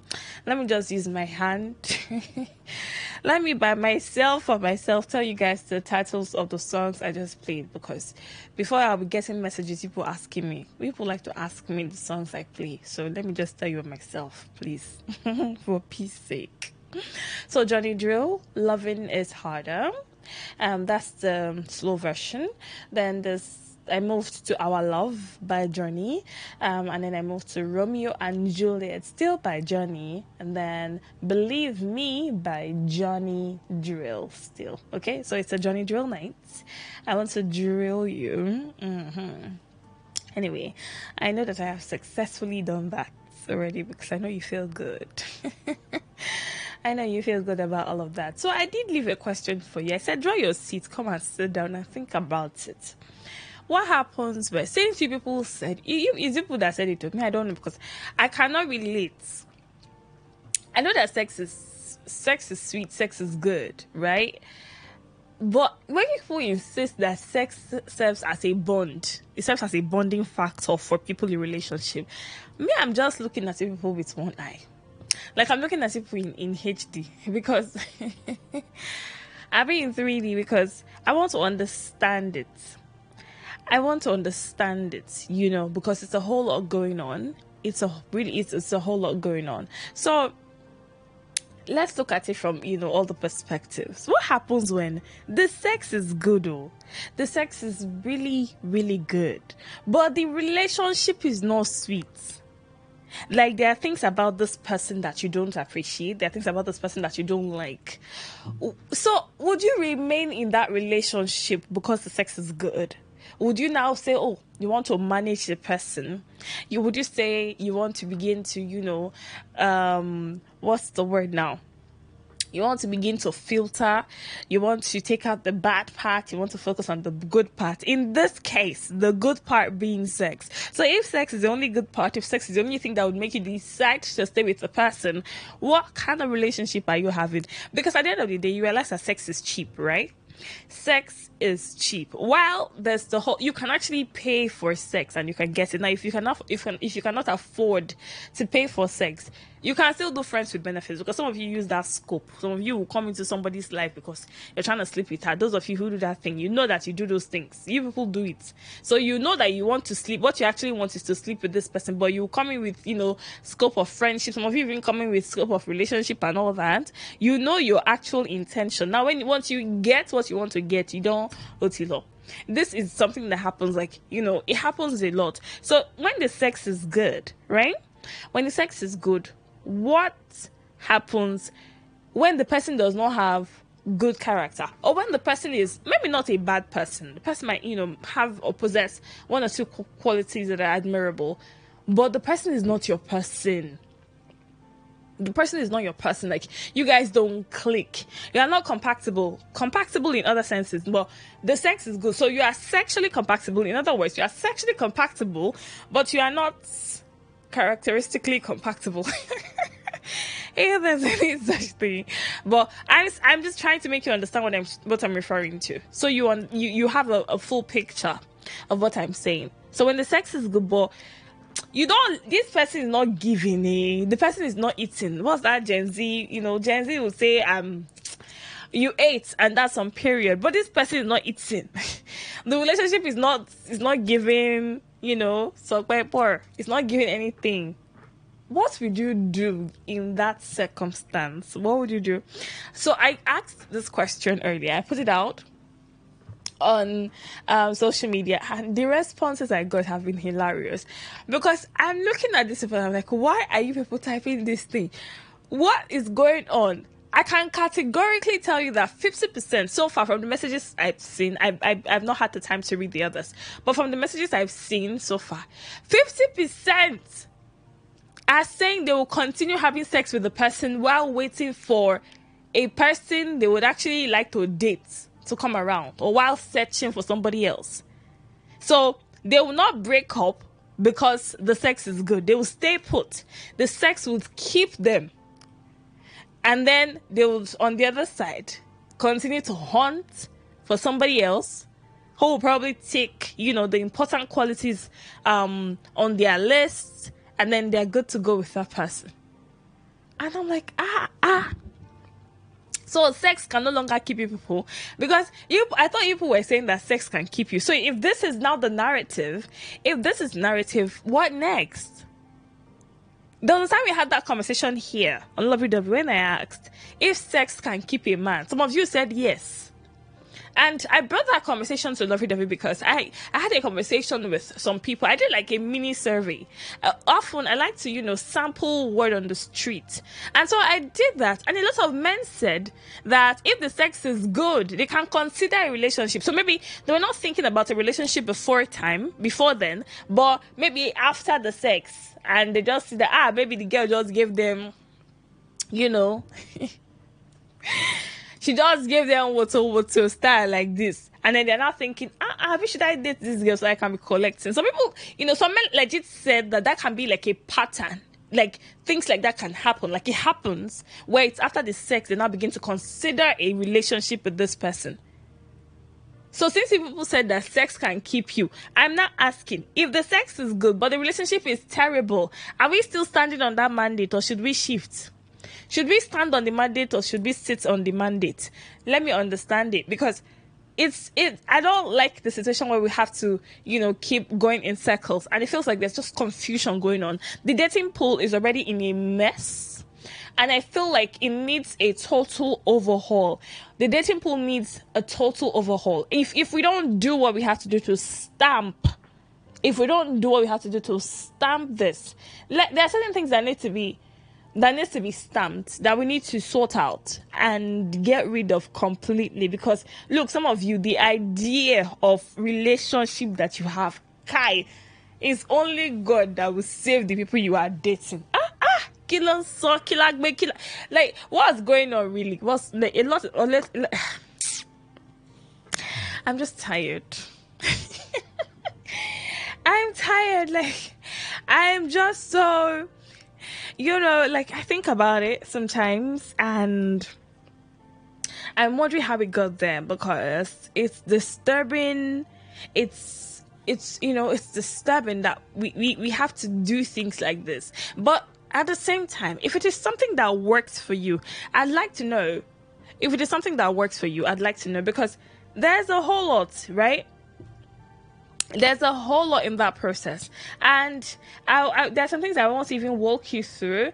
A little bit of research here and there put together. I would like to walk you through some of them.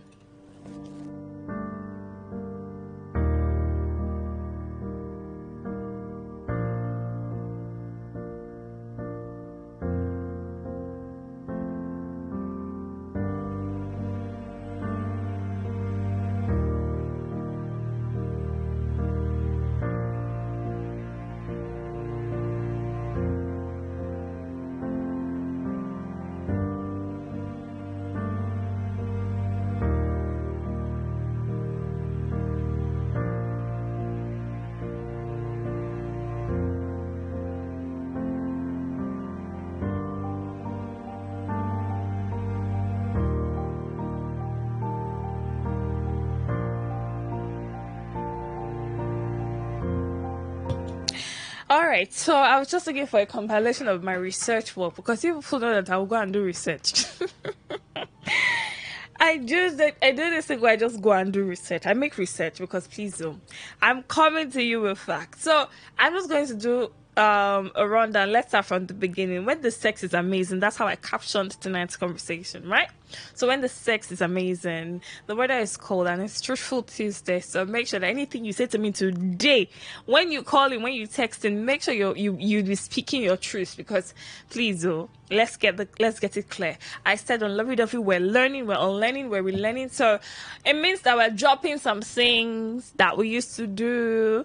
Yeah, and then we're picking up the good stuff. So the things that you're not doing, that you have not been doing, that you most likely should be doing, yeah, you pick it up here, and then you get to do it here, because that's how we roll. Lovey Dovey.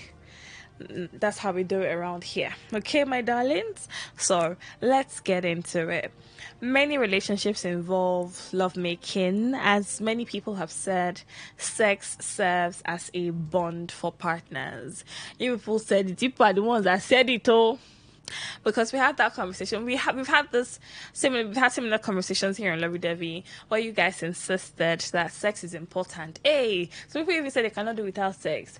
Sometimes I would ask you, sex or 5 million naira. I think there was time I had that question. I think it was during the Thursday music munch where I said 50 million naira or no sex forever. Some of you boldly chose some of you boldly chose sex. You said instead of that they should keep the 50 million naira and you have to, because you have to have sex. You have to continue to collect, Some of you said that. I'm like, oh, okay. No, what? No, ma'am. No, mahala. So here we are, and I'm looking at all the things that can possibly be explored. So since people have said that love making is an integral part of a relationship, it strengthens relationships. It serves as a unifying factor. It serves as a bond. It serves as a super glue. It serves as a top bond. It serves as a sellotape or masking tape for relationships. I said no problem.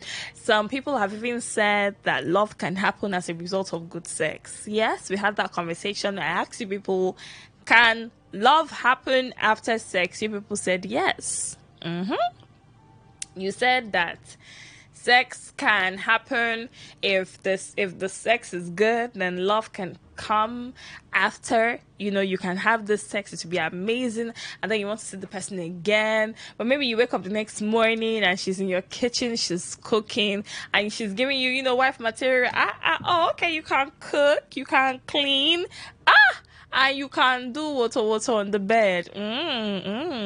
So you begin to consider a relationship. Not because you saw her and then you thought about a relationship at first, but because you people went to do Migrimo. So after the Migrimo, you probably started looking for characters because the Migrimo was so good. Maybe she's not a sex worker.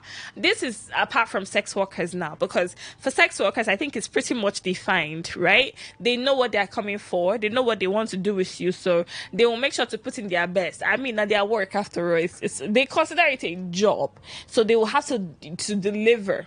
They would have to do their jobs as effective as possible. So for sex workers, it's different. But for people who are not sex workers, maybe like a random babe you picked up in a club, or you picked up, maybe you met at a fast food, or you met in the mall or something, and then you get to talk, and then she comes over, and then you have sex. Maybe, but at that time, it's possible that you were not thinking relationship, because some of you will see women and you know that you just want to sleep with them.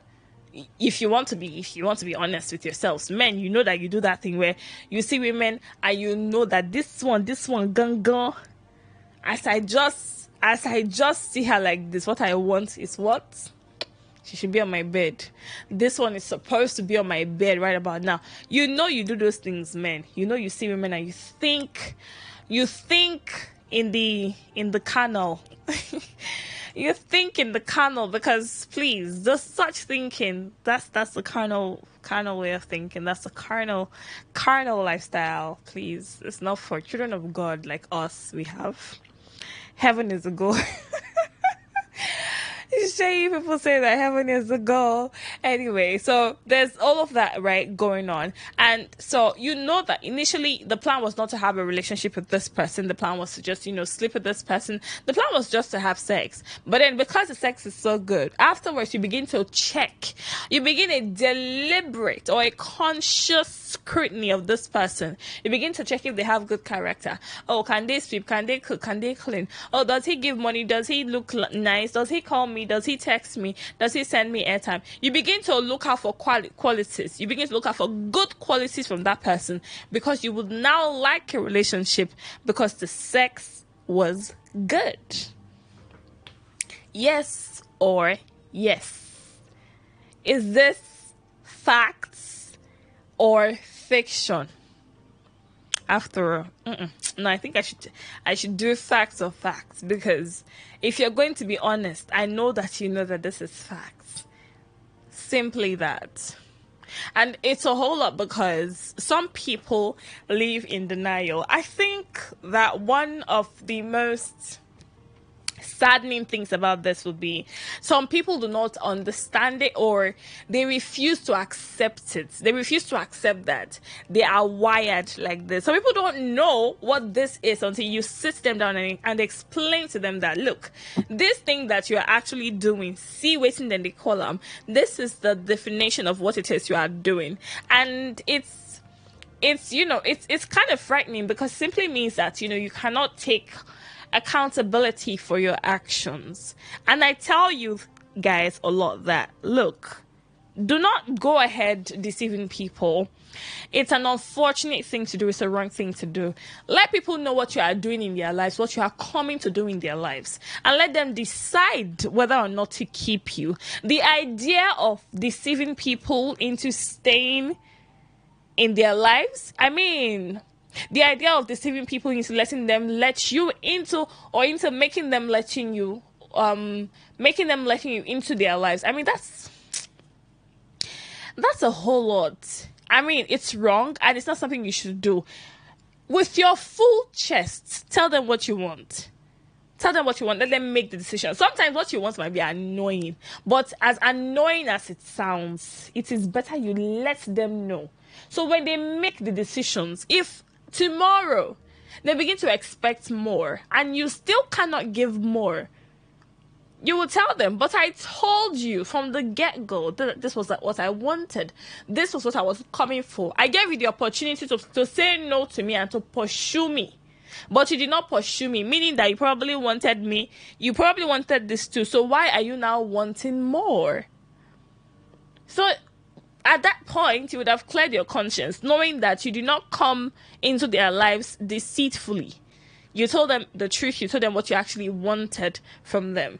So that's something that people can do. So if you say that sex serves as a bond for partners, it's important that people have sex, because then they can get to know each other's bodies. So as their bodies intertwine via copulation, via birth intercourse, and outer course as well. Yes, there's outer course. We'll have that conversation on Lovey Dovey someday. When I am ready for you people, I will tie to wrapper and come. So we'll have that conversation. And then when people insist that sex is a bond, it serves as a bond for partners, and that sex can, or love can happen as a result of good sex, we need to find out. So in a case or a situation where the sex is good, like you said, but is sex going to be enough? Is it going to be enough to hold the fabrics, the helm of the fabric of the relationship? Would sex be enough to keep the two people together if both of them cannot make each other happy, or if one person feels that the other person does not tick the boxes on his or her list? Is sex enough? Would sex perform the magic? That's what I'm asking. Would sex perform the magic? There's a concern about being with a person who isn't a good partner, but the person is good in bed. So is sex enough? If you people say, since you people have said, and I'm insisting that, I keep saying that you people are the ones who said it. Me, I do not say such, because I believe that people can have relationships void of sex and it will end beautifully. I have experiences where people had relationships void of sex. I think one time I told you guys here that I have a friend whose husband did not kiss her. She told us, we her girlies during, I think it was after the wedding. So she posted a picture of their first kiss. And I was like, hey, madam. I was like, hey, madam. What's that? What's going on here? First kiss, how? You that we know. You that like man. First kiss, how? What's that? Please, are you trying to lie to us? Don't lie to your girls, And then she was like, she didn't want to say anything all the while, because she said, at first, the fact that her husband, then boyfriend, didn't want to touch her. It was a problem for her because she was worried. She thought he wasn't sexually attracted to her.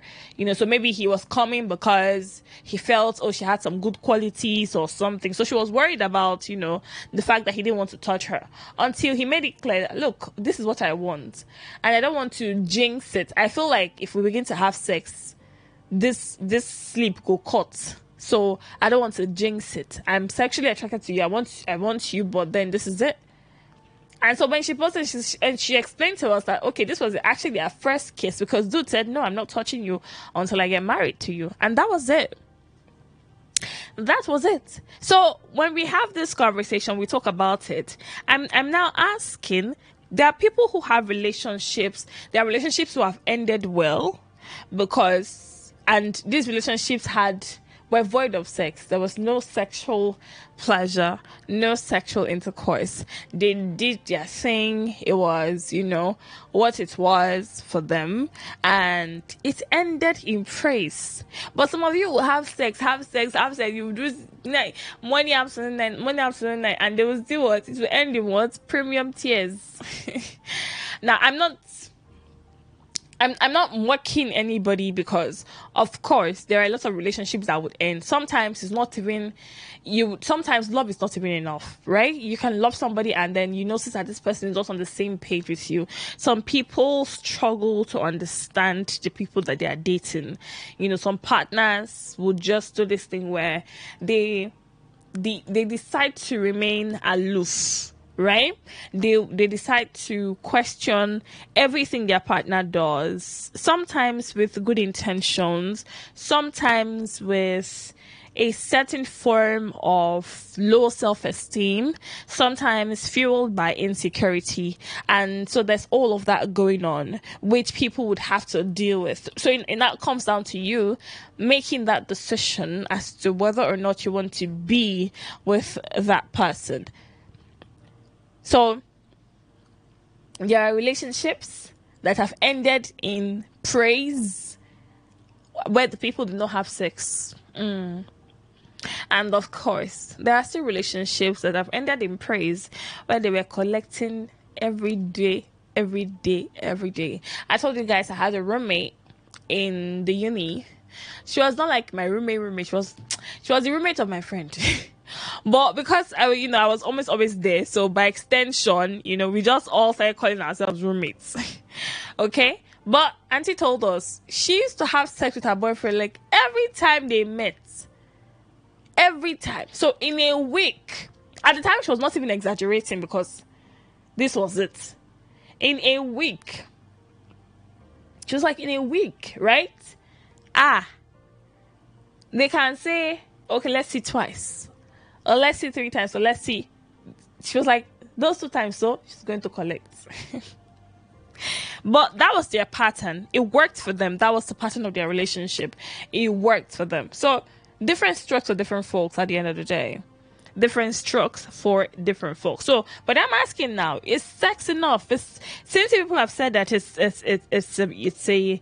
a bond. It serves as a bond for partners. If the two people have nothing to bond on, if there's nothing to bond over, there's nothing. There's no butterflies in my belly. You know that whole, you like somebody and you feel butterflies in your belly when you think of them, or when they're around you, or when you talk to them, or if you guys are having issues, your heart skips a bit because you don't want to lose this person, but then they're just annoying you and you're angry or you're upset, or they said something hurtful to you, but you know that you like them, you know that you want them in your corner, right? So there's all of that. Now, if you don't feel any of this for somebody, but the only thing you know is that every time you have sex, it is explosive, it is mind-blowing. Would sex be enough to keep you? Would you stay? Would you sit pretty? Would you sit through it all as long as the sex is good? And that's the question on the table tonight. So think about it critically. Before I open the phone lines, I want you to do a critical mental evaluation. Think about it before you call in and start giving me your answers. I don't want you to answer on the surface. Don't give me any answer you think I want to hear, because trust me, you don't know what I want to hear. You have no idea what I want to hear. So don't give me answers based on what you think I want to hear. Give me answers based on your truth. Your truth is valid because, like I always say, you have a different reality from mine. You have a different reality from the next person. So give me your answers based on your truth. I want to know what you think, right? And I want to know what you would do when the sex is amazing, but the relationship is not. You're not feeling this person. There's no butterflies in your belly, nah. There's no butterflies in your belly. There's no a grasshopper gone. Because like butterfly is too fine. Butterflies are beautiful. Grasshoppers too, I think they're cute, but just that they are green. Then, what other insects? Well, mosquito. Mosquito. Like, there are no mosquitoes in your belly. There are no flies, in your belly. Talk more butterflies. You don't feel that, for this person. You don't have a longing. You don't have this longing to want to be with them. You don't desire them. You don't desire their company. The only time you think about them, or every time you think about them, is when you want to collect, you want to bang. That's it. Whenever you're horny, yes, boom, they come to your mind. But apart from that, and it's supposed to be a relationship. I'm not talking about sex workers, so I'm not talking about one night stand or fling or just friends with benefits. I'm talking about a natural relationship, because people have relationships with people they're not in love with. If you don't know now. People, they do things so. If they do, another person they do. People do stuff. Lots of things happen, and you would wonder, why people would make certain decisions. It would amaze you to know that people can make decisions based on their sexual feelings, and you think it's a joke until you realize it's not a joke. Right? So think about it and begin to put together your answers for messages and for calls as well. It's about time for me to open the phone line. So I go run so you can call in and tell me what you think. Tell me what you're going to do. I'll do a quick rundown for those who are coming late to the party. So they can, they can, just to keep them up to speed with the conversation on the table, so they can follow up, and then open the phone lines. I'll open the phone lines for you to call in, and of course, send in your messages so I can get your reactions.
Okay, so here, let me do a rundown.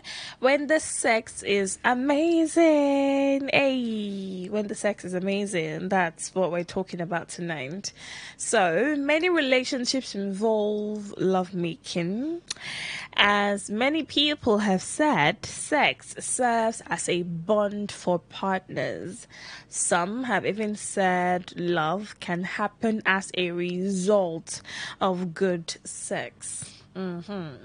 However, there's the concern about being with a person who isn't a good partner but is good in bed. However, there's the concern about being with a person who isn't a good partner but is good in bed. Is sex enough? Is sex enough to keep a relationship going when the couple find nothing pleasant about each other, or when one person finds nothing pleasant about the other person in the relationship? So my questions for you: first off, what do you do when the sex is amazing but the relationship isn't? What do you do when the sex is amazing but the relationship isn't? And then next up, if you're in a relationship where the sex is great but your partner doesn't make you happy, would you stay? Would you remain in it? If you find yourself in a relationship where the sex is great, the sex is amazing, but your partner does not make you happy, would you remain in it? Well, phone lines are open. Hit me up and tell me what you would do. 0817 00951, 0817 00951, 0810 9510 951, 0810 9510 951. So hit me up, beautiful people. Hit me up and tell me what you would do. You can send in messages, regular text messages and WhatsApp messages. Send them to 0701 9339 962, 0701 9339 962. Okay, so tell me what you would do given the circumstance. The sex is amazing, but the relationship no sweet. The sex is good, but the person you are dating, you don't like them so much. Maybe there's something about them that just gives you that feeling that and then you ask yourself, what am I doing? Why am I even dating this person? You know, have you found yourself in that kind of situation where you are wondering why you are dating somebody? Like, you legit ask yourself, why am I with this person? You know, and then you begin to look for reasons. Like, you are desperately searching.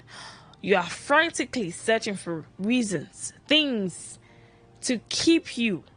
You're trying to convince yourself why you should be with this person. Sometimes you would search and search and you won't find any reason. At other times, you might be lucky. Maybe if there's something good about them, you know, you might be lucky, and then you just tell yourself that, oh, okay, well, they are like this, so maybe that can pass for, you know, whatever. That can make up for the ones that are absent. That can make up for the ones that you don't find. Is it possible? Well, okay. Messages are in already. Messages are in, and I'm already seeing some funny comments and some messages here. Okay, well, let's get to the phone lines, my darlings.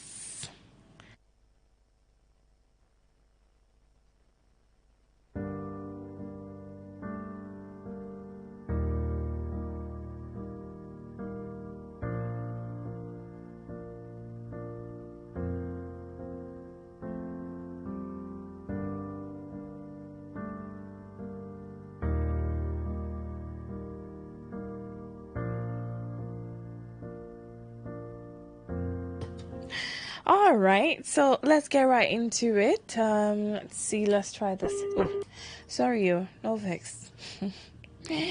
Well, my dear, try calling again. Okay, try calling again.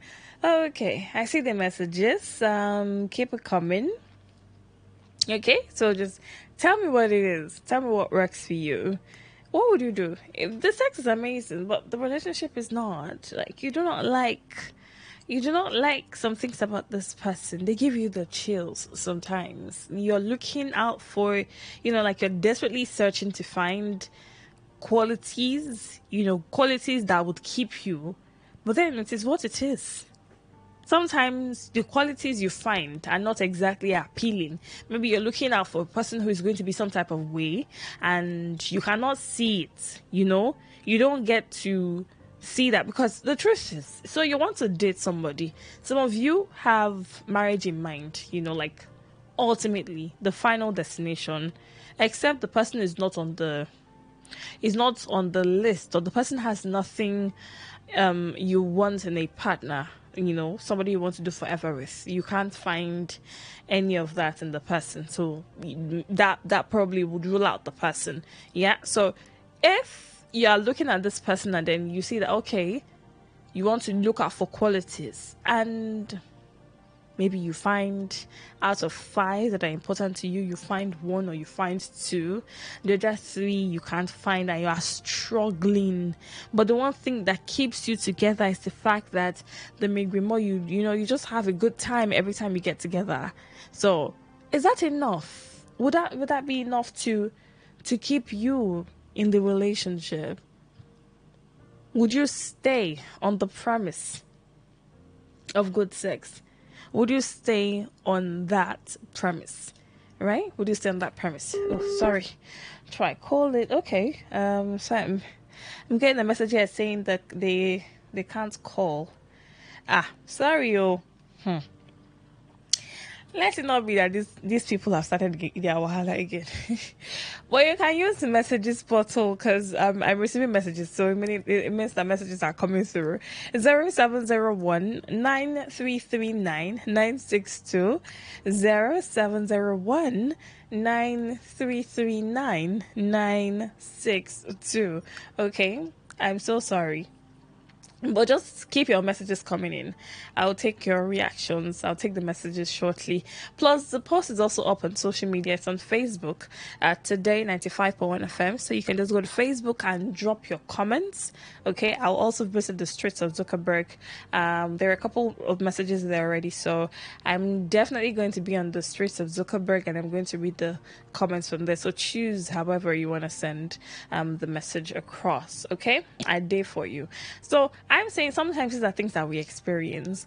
Already, it's hard for 2 people who are in love with each other. Sometimes people will be in love and you begin to hear people say that, oh, love is not enough because there's just a whole lot to worry about. So it's either you are fighting over this or you have people who are in love have issues. People who are in love will have issues. And how much more when the love is not giving, like the love is doing gang gang. Like they're struggling to be with each other and they just begin to think about it. They just begin to think about it. Okay, so I'm getting messages saying that the numbers are not connecting. I don't know, but okay. Let's see. Please give me a minute or 2 to check. I'm so sorry. I'm getting messages that the numbers are not connecting. So let's have that checked quickly and then we can continue, please.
All right, so let's go. Maybe you can try again now. It's just restarted, so let's see if it's work better. 0817-000-951.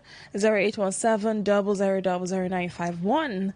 Then there's 0810-951-0951.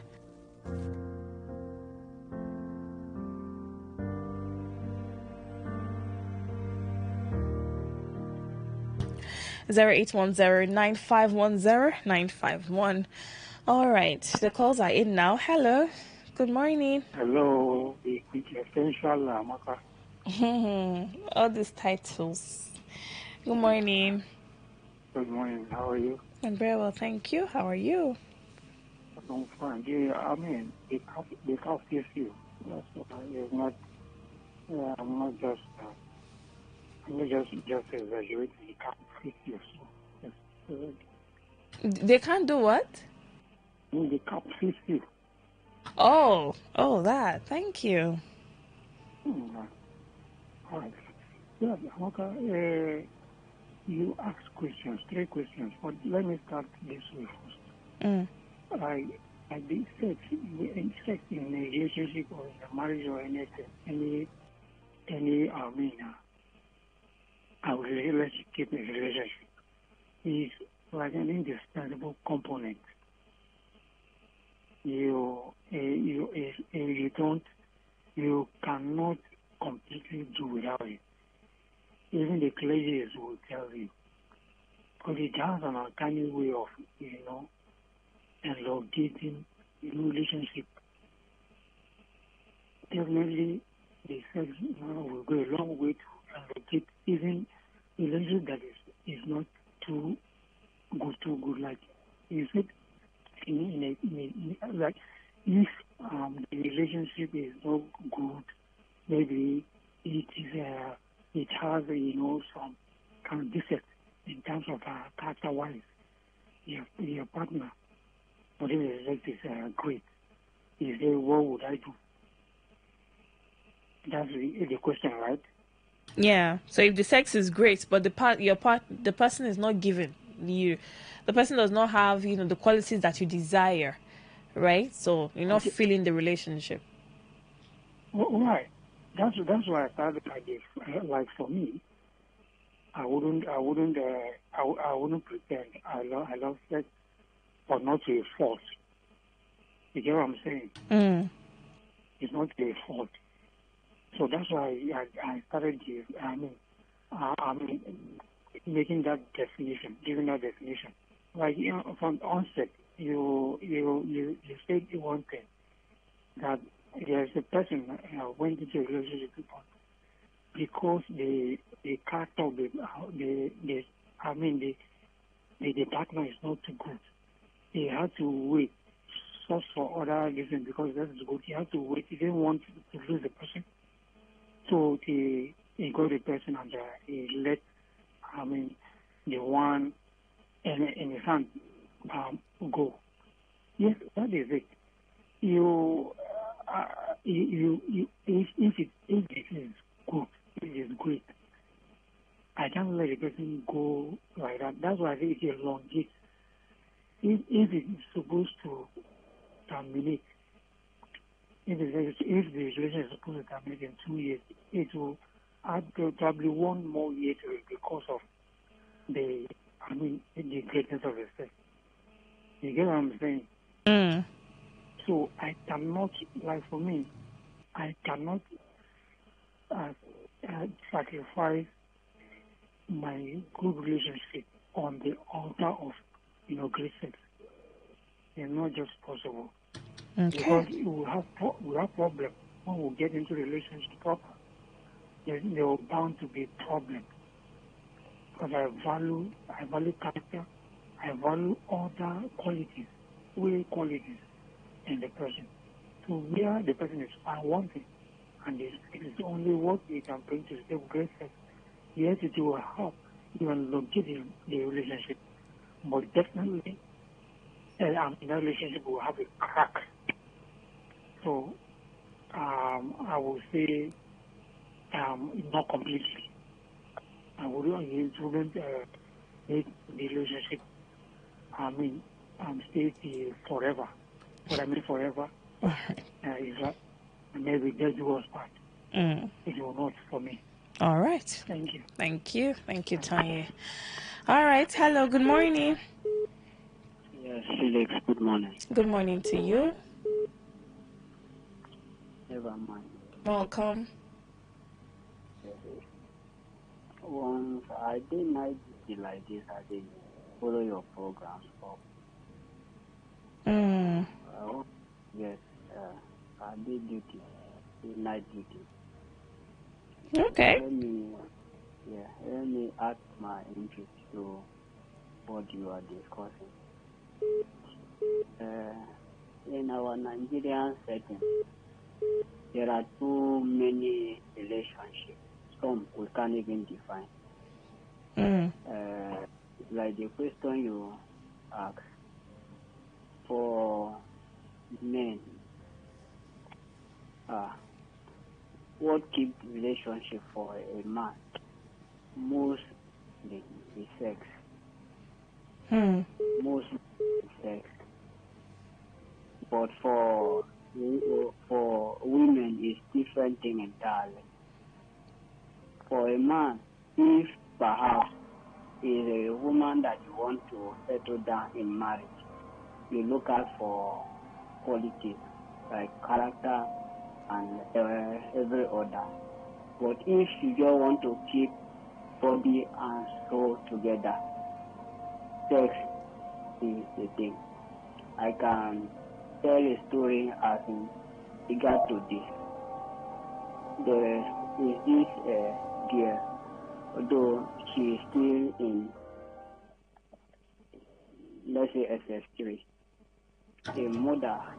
Then or now? She now she is in SS3. Okay. The mom and the dad, they know me in person. Okay. Yes, I've been frequently visit. They know me. But the first day the girl visit the house, she took my small phone. She didn't tell me. The second time, we did a withdrawal from a counter in the bank. The note they gave me 50 naira note. I had about 7,000 naira of condemned note, those torn notes. So I just dropped them somewhere. She picked the money. She never told me. The third one, she asked for a recharge card. I went out to get card for her. Went round my street. There was nowhere I could pay card. So I dropped the money. She collected the money. She never told me. All these things, I never asked her, but I was just ready. But each time I call, 24/7, she will always be around. And she told me that even before we entered into the relationship, she told me that she was not going to marry. That I did not. Then, like I did say yesterday, she will never remove her bra. She said even her husband would never have access to her breast and that and so on. But she was always regular in the house. So I just keep her because anytime my spirit or my body needs companionship, I will just go. So until I decided not to continue like that again, I just say let's call it a quit. Okay. And that was, yes, we ended last month or thereabout. So sex could keep relationship until you made up your mind as you will be deceived by sex. So that is the word I want to say. Thank you. All right, thank you. Never mind. All right, keep it coming, beautiful people. I did for you. Phone lines are not connecting, so I'm now connecting. So please keep your calls coming. I'm going to talk to you. When the sex is amazing, but the relationship isn't, would you stay? Hello, good morning. May the peace of the Lord be with you, my dear princess, and the Hi, Music Emperor. Welcome. Yes, how are you doing, my friend? I'm okay. How are you? I'm good, I'm fine. Feeling so like I'm fine, like a tiny star in the sky. I'm feeling so I'm like Wahala. All right. Talk to oh, us. okay. First of all, do you know the reason why this mess up right now? Extremely. The reason why what? Do you know the reason why this mess up is extremely messed up right now? Why the dating pool is extremely messed up right now? Yes. You want to tell me? Yes, I'll tell you. One key factor that somebody wants to be liberally minded. Nobody's ready to be liberally minded. Liberally minded. You understand? Nobody's ready to be. Nobody's ready to be liberally minded. Okay. Yes. Now, what I'm trying to say is that, okay, let me just test this for me. Somebody has intended to get married. I have intention to get married. I know that this person, I'm spending the rest of my life. This person came out with friends. I really have such intention. It's an example of this. I really have such intention. I want to spend the rest of my life with her. If I'm to want to do anything with that person, to avoid of things. Because such a person, I think, if you till the night before, I think keep doing her after the necessities have been done. Can you hear me? Yes, go ahead. After the necessities have been done. So aside that, let me just put myself in the shoes of others first concerning the question you asked. If first of all, let me say that if sex is not enough, it's not yes, it's a bedrock, but it is not enough. There are other things that are necessary in this thing. You understand? Even love itself is not thoughtless. So now, let me answer the first question. The first question is that from to be in that position, I would say convert friends with benefits. That is why it began with the fact that this thing is everybody wants to be brown. So what I would simply do is that I'll just call the person I'm doing relationship by the way, my dear, the way this thing is going, I don't know, like for instance, I'm very right now, so I think it's just obvious for let's remain friends, let's have sex, and let's just remain friends. Whenever you see me, whenever you're home, just whenever I'm home, I will call you. Let's just having, but let's just friends. Let's just call the rest people. What do you think? Understand? So, and it draws me to the second question, ask if I can see or not. Well, I'll convert it to this thing so this example that I just gave. So that's just be legally minded. So if I'm one or two, let's say thing with somebody, it does not mean it does not mean if I'm not feeling the person at all, like I can't date. So simply just we'll discuss about it and say, you're very sweet. I just say, why don't you just whenever you need me, let's say your boyfriend, you have a boyfriend is going to I want to get down, you can feel free to call just let's say give her that son and I'm home, I'll call you. Let's just keep it that way. And that's it. Just be liberal like that. Okay. Yes, so that's just this is just my honest truth. All right, that's fine. Somebody I intend to settle down. Says I keep playing with her, and I would also expect them from her, and she would do same with me. She'll keep playing with me and keep playing that. But the rest is like that.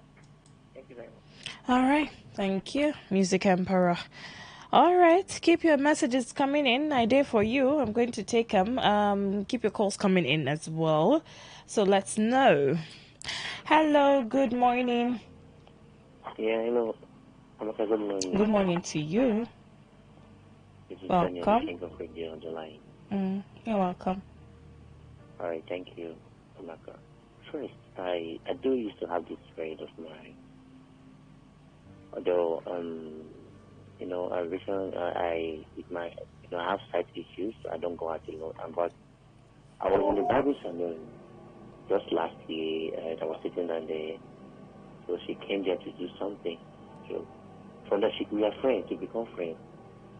So nobody to talk to me. When she said, ladies, I told her we are friends. He said, okay. So the next day, we become friends. He said, guy, I like you. I said, fine. Even if I can't see you still, but I like your voice. Now, before day, we have sex. Now, we didn't have anything like relationship.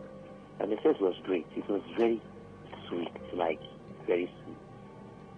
So on Sunday, then she had a baby for a guy around, but they're not living together. She's living with her mom, and she didn't tell me that she had a baby for somebody. Okay, we start moving on, and we had another second one. It was very sweet, like it was. When I say sweet, it was great. Now we found out that okay, we are not dating, but this sex is bringing us more together. Because every time we see ourselves, we must have sex.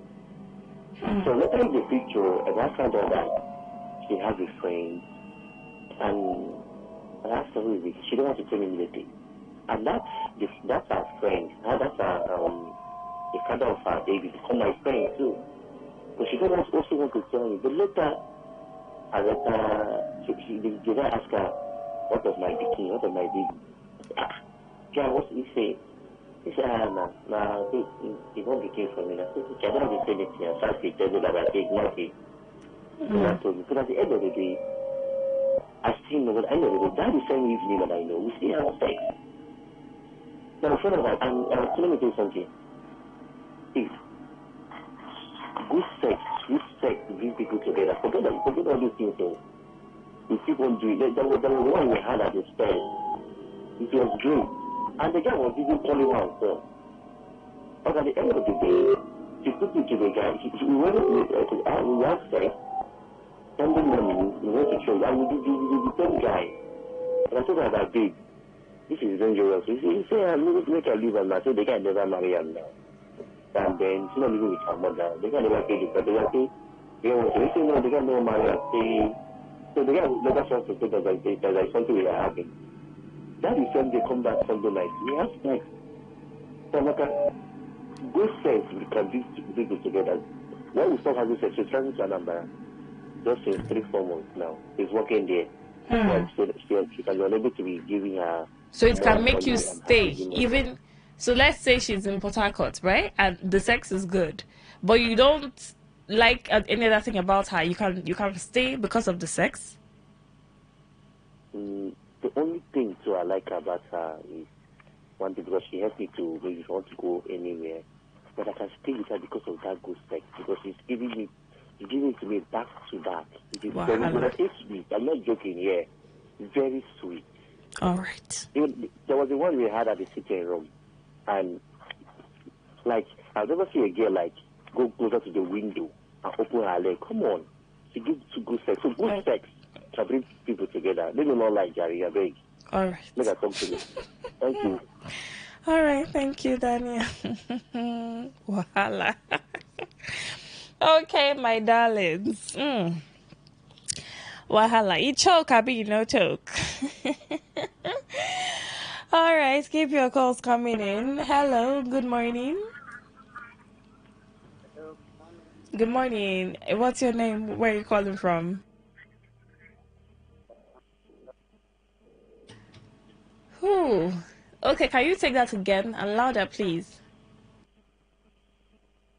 Yeah, my name is Okay. Where are you calling from?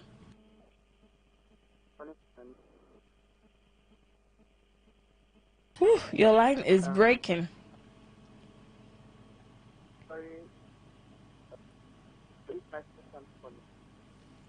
Can I do what? No, I can't hear you clearly. Maybe you should try calling again. Try calling again. Your line is not given. It's not eaten. It's not given on period. Okay. Okay, so 0817 00951. We're here. 0817 00951. 0810 9510951. And then we can do messages, so send them to 0701 0701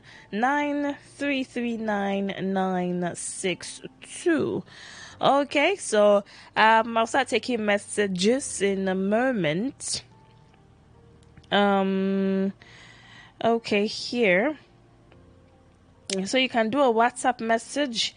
You can do a WhatsApp message. You can do a text message. Okay, so the WhatsApp number is 0701 9339 962. 0701 9339 962. Okay, so WhatsApp message, text message, I did for you. All right, let's get started. This message here says, "Good morning, Amaka. For me, I cannot even have sex with a girl whom I don't like. Because sex is only sweet and good when you meet someone you like. In fact, the reality is I prefer to gather my energy for my beloved darling than waste it in vain." Jamilu Abubakar from Rumekini. Okay, thank you for texting Jamilu. He says he's not wasting it. He says he will not waste his energy, so he'll reserve it for the woman he actually loves. Well, I know that this is a thing where some people actually make the decision not to sleep with anybody they don't like. Yeah. This one says, yes, sex increases emotional closeness. Samuel from PH. Ooh. Okay, Samuel says sex increases emotional closeness. Let's see. This one says, Mark, I agree to you. Good sex is good, but good character is better. No matter how good you have sex with me, once your character is bad, I will run. Oh. Aboyo Kingsley from Rumokuta. Okay, so Aboyo Kingsley from Rumokuta says once the character is bad, he will run. Wahala. Okay. Let's go. Okay, there are more messages here. I'm going to be reading. All right, those of you texting, the earlier the better. If you want me to read your message, you have to text in early, because if you don't, no way, it's gonna be OT love for you. All right, let's keep it coming. Let's see. Walk through other platforms and then check.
Okay, beautiful people. So, some more messages here. Let's take them. Chuku Di Buanogo says, once a relationship is bad, sex automatically becomes bad. So, the major thing is a good relationship. Okay. Wisdom Globe says, certainly not a relationship without happiness. Okay, certainly not. A relationship, he should have, there's no full stop there, but I'm going to put the full stop by myself so I can read it with meaning. Certainly not. A relationship without happiness cannot stand the test of time. Okay, Alabarima Miaza says, this matter strong go, well, normally he choke. Normally what? Normally choke. Okay, so, let me quickly respond to what Chikudi wrote here. He says, once the relationship is bad, sex automatically becomes bad. Now, I'm going back to when we had this conversation on WW here, and some of you agreed with your full chest that love can happen after sex, and that sex is a unifying factor. It serves as a bond, right? So if there's the knowledge that, oh, people can have sex and then before you know it they're catching feelings because what's going on, the sex is too good, so they don't want to leave this person, and then they deliberately, I mentioned earlier, you can deliberately begin to look out for good qualities if the sex is good. Sometimes you have like sex with somebody who is random but is not a sex worker, and then because the sex is good you are now thinking, let me check, can this person have good character, can this person clean, can this person give me money, is this person nice, and then you want to look out for good character because the sex. Well, that's what it is. All right, I'm still taking calls and I'm still taking messages, of course. Nwale Befi. Okay, let me take a call first before I continue with the messages. Hello, good morning. Yeah, good morning. It's Moses on the line. Hi, Mo. Good morning. Welcome. Your conversation, I was discussing something like that in my head yesterday. Imagine a simple Nigerian movie whereby a character like Ekene Umewa, let's assume a village girl, Ekene Umewa, a girl who doesn't know anything about city life, and then a proper city guy that has everything marries a village girl, and then the girl she doesn't know how to do anything like social life and all that. But the man is able to get the girl, or a proper big man child that does not know anything domestic, like to cook. Now, what am I trying to say in essence? Oftentimes you hear, men are sexual, but then what actually keeps men? Is it the sex? It's not the sex, it's the respect. What I'm trying to point out here now is the respect.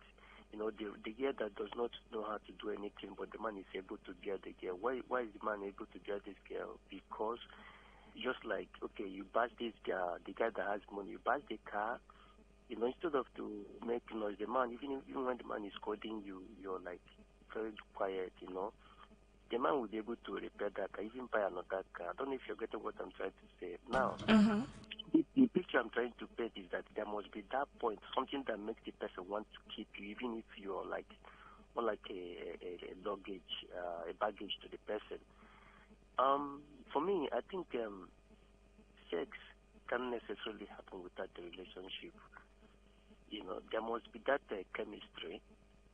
For instance, let's assume I want to have sex with a lady that I just met on the street. I send a code either by way of eye contact or that. You reciprocate that code. That shows there is a commonness between you and I.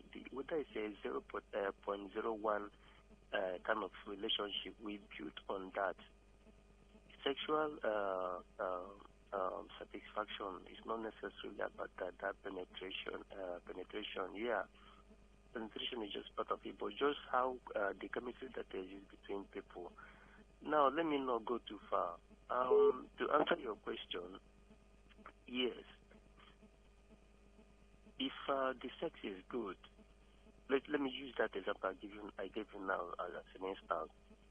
I mean, if I find something that is interesting about the lady that I love, she doesn't know how to cook, I'm a very big city guy. I mean, you don't qualify for my lifestyle. I can try to brush you up. I can try to make you fit into the life, because I have seen areas where you're important to me. You're not a problem. I always say this. I mean, anybody that must be accommodated. They say love somebody, but then I said you must also be lovable. So long as the person is easier to deal with, the person can learn. There is a point whereby, he can work on that person can learn and grow. I can necessarily work with that person. But then in terms of, whether if the sex is good and then there is no relationship, the sex, there cannot be good sex without relationship, except if the people involved are pretending to themselves.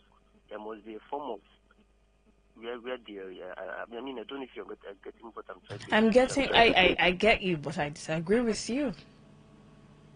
There must be a point whereby they agree to an extent where they will want to they start to build. And it must not be that big relationship, but there must be something where they will lay their block and then build to the peak of the relationship. People can't just even sex workers, you pick a sex worker on the street and then have intercourse. There must be that chemistry. There must be, okay, this guy is this and that. Oftentimes you hear people say, guys say that, people ask, women are women, why? Is it not the same thing? There is the texture, the body scent, and every other thing that makes one woman different from the other. So that is where the relationship and every other things, are built. So, like I mentioned, there are ingredients, that they are used to build relationship. They can't just simply, because you pick somebody on the road, if there is not a kind of common ground, the connection will not just be there. If the two are not connected, one would be like, do quick, let me go out, or, it wouldn't be an enjoyable sex. So if except there is that, then you can say that the sex is enjoyable. And for that to happen, that means there is a kind of relationship, except the kind of relationship you're talking about is, the level whereby, compatibility, this what I like versus what you do not like. And if you come to that area, it happens when people are able to give up. I give up what I want. I give up my part of myself, to accommodate what you want, and you come up honestly and open yourself to me, not pretending. When somebody is completely and necessarily interested in you, they will show you themselves and not pretend to be in a relationship with you. I don't know if you get that picture. Okay. So that's the right thing. Yeah. All right. Thank you, Mo. Thank you. All right. So I'm going to say the things that I want to say in reaction to what Moses has said. So when he said that there must be a relationship as per, there has to be some sort of common ground before sex would be referred to, or before sex can be referred to as good. It's like Moses is not even in Nigeria. But look, you know how I always say that crazy things are happening, right? Now, you definitely have your standards, and there's definitely a way you live your life. Your standards are not applicable. Your standards are not the general standards, right? You can have the things that are important to you. Like I always say, people have different realities. That's why I say that everybody's school of thought is valid, because people would make decisions, or people will form opinions based on their realities, right? And because they are the ones living in their realities, they know the reason for the decisions they make, the opinions they form, and it is what it is. People would have sex. There are people who are interested in just the sex and not the individual, right? That is why when I had that conversation, then that sex, I asked you people here on Lovey Dovey, can sex keep a man? And I asked you still, can love happen after sex? A lot of you said yes, that after the sex, oh, it's good and all. And we explained it here, that what happens is you begin to deliberately look out for good qualities in this person, because now for some of you, you said that sex is important. That's why I started by establishing the fact that we've had a conversation where we talked about the importance of sex, and a lot of people seem to be on the page. A lot of people seem to insist that sex is very important, right, in relationships, especially for people who want to have sexual relationships. There are people who are not interested in sexual relationships. So it's really not their thing, it's not their business. But for people who want to have sex in relationships, it's important. And we talked about it here where people said that it's important, it can be a deciding factor. So some people would have sex, and then because it's good, they begin to deliberately look out for good qualities in this person. At first, it's possible they were not looking, they were not searching. They didn't care whether the person can cook, they didn't care whether the person can call, or if the person is a nice person or not. They just wanted to shag, and that's it. But after the sex, and then it's so good, they decide, let me check. Sometimes it's a conscious effort, sometimes it's an unconscious thing, where you begin to notice their good qualities. It happens. People begin to notice good qualities after the sex, because the person has blown your mind. So it is after the sex that you begin to check. Sometimes either you are checking, or sometimes you think that, you'll be like, so I didn't notice that this person was actually like this before. So it's like your eyes will be opened to the personality of this person, of this individual, and then you want to see that you want to check whether this person has qualities that you desire in a partner. These things happen. So that's why I'm asking. So if you're dating a person and then the sex is good, right, but the relationship isn't, would you stay? And then there are instances where you actually liked this person. Some of you have mentioned there are some things that you like. Like Daniel said, he has somebody like that he actually likes one or two things about the person, right?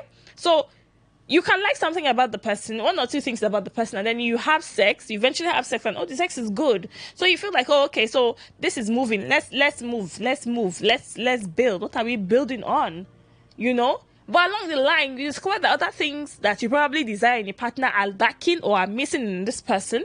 The person does not have those other qualities that you desire in a partner. What do you do? That's what I'm asking. What do you do? But then, the person does not have these other qualities you desire in a partner, but the sex is still good. The sex is still blowing your mind every day, all day. So, would it keep you? Would it make you stay? Would you concentrate on the sex and forget about the fact that this person lacks other qualities you desire in a partner? That's something to think about. That is something to think about. Because the truth is, it might not be your reality, but this right here is the reality of somebody else. So, like I said, the dating pool is messed up. We have these challenges in the dating pool. So it's something that we need to think about. Is this what we are going to be doing? Is this going to be the constant narrative? Well, this message here is from Nwale Befi. Says, an unhappy relationship with a good sex life will always end in disaster. Believe it or not. Okay, so for Nwale Befi, he says the relationship will end in disaster. Okay, no one. Thank you for texting, beautiful people. All right, I'm looking at the time and then it's almost done. There are some more messages I'm going to be reading. So let me do a quick run.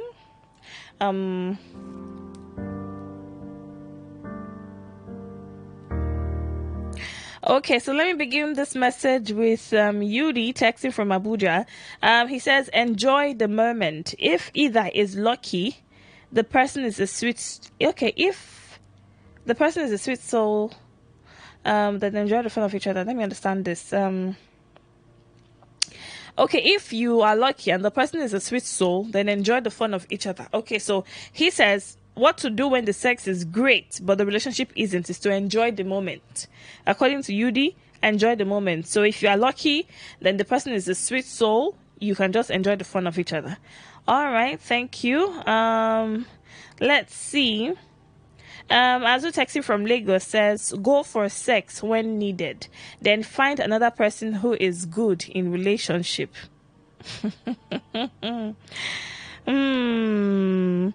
Okay. Find another person who is good in relationship. Let's see. Okay, Jeremy Taxi from Asaba says, anytime you're horny, call her. Limit communication to the barest minimum. Ha. Now, wow. Okay, KJ Taxi from Lagos says, hang in there till the right one comes around, but use a condom to avoid slip up. Wala. Use a condom to avoid slip up. It says hang in there.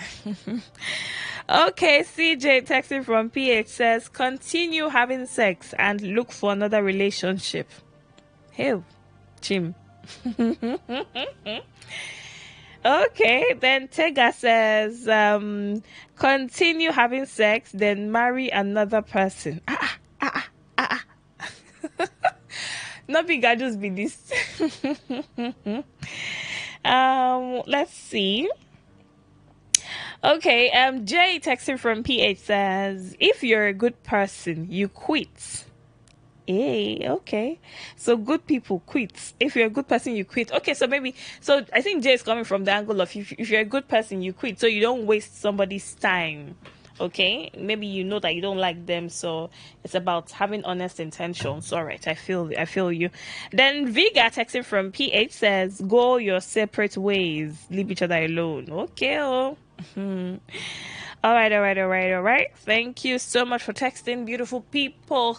Thank you for texting. Thank you for calling. This has been a blissful episode. But then again, it's always blissful doing lovey-dovey with you, my darlings. Yes, tonight is another night. Lovey-dovey continues later tonight, 11:15 p.m. If everything goes according to plan, as long as you can hear songs, just know that lovey-dovey will happen. All right, my darlings. Thank you so much for texting.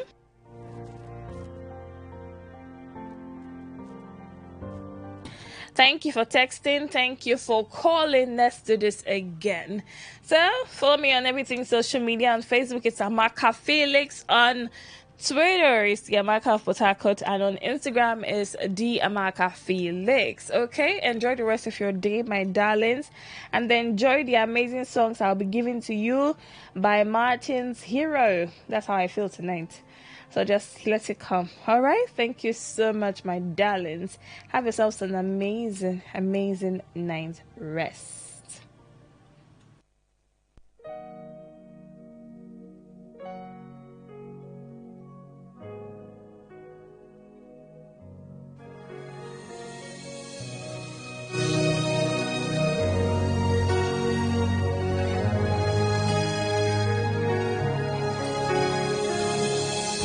I see the world in a different light.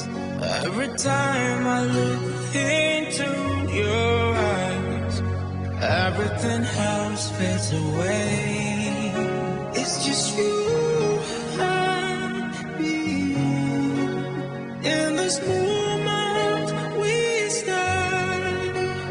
All of my fears disappear when I am with you. In your eyes I find all the love I need. It's in your eyes. I see my future in your eyes. You are all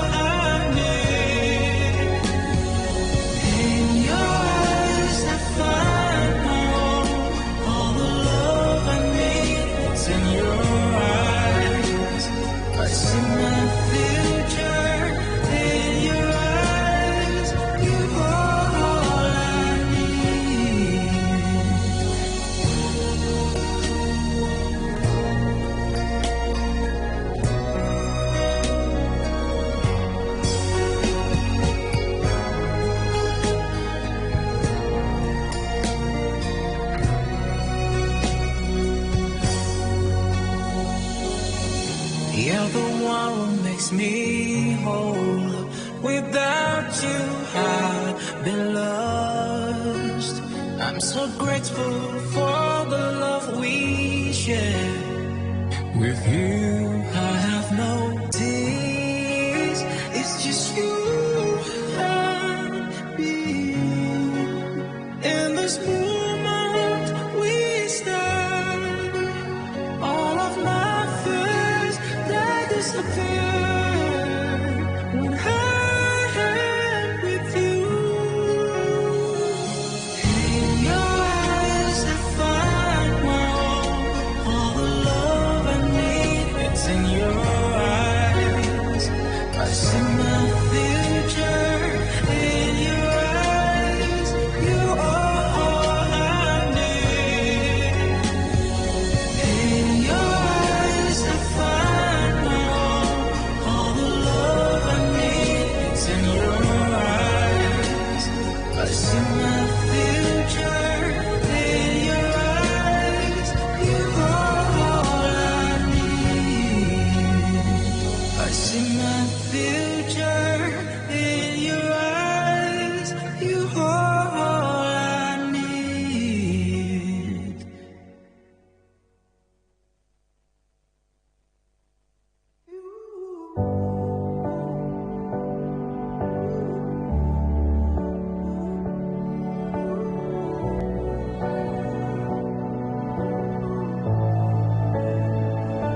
Some memories never leave you, like salt in the sea.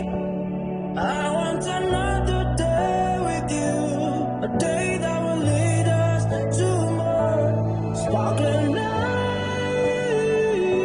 and smiling days, and the touch of your magic. Oh yeah, I want it more.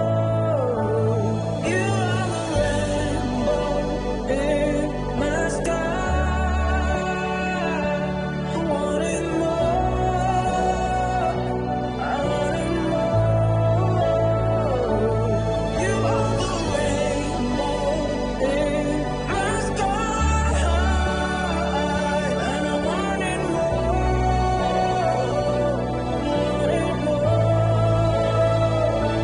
I want to be young again with you. Take me to a place I've never been before. Sparkling nights and smiling days, and the touch of your magic. Oh yeah, I want it more. You are the rainbow in my sky, and I want it more. I want it more.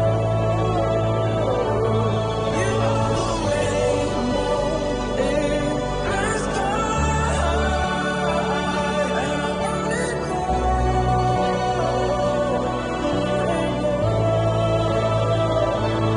You are the rainbow in my sky, and I want it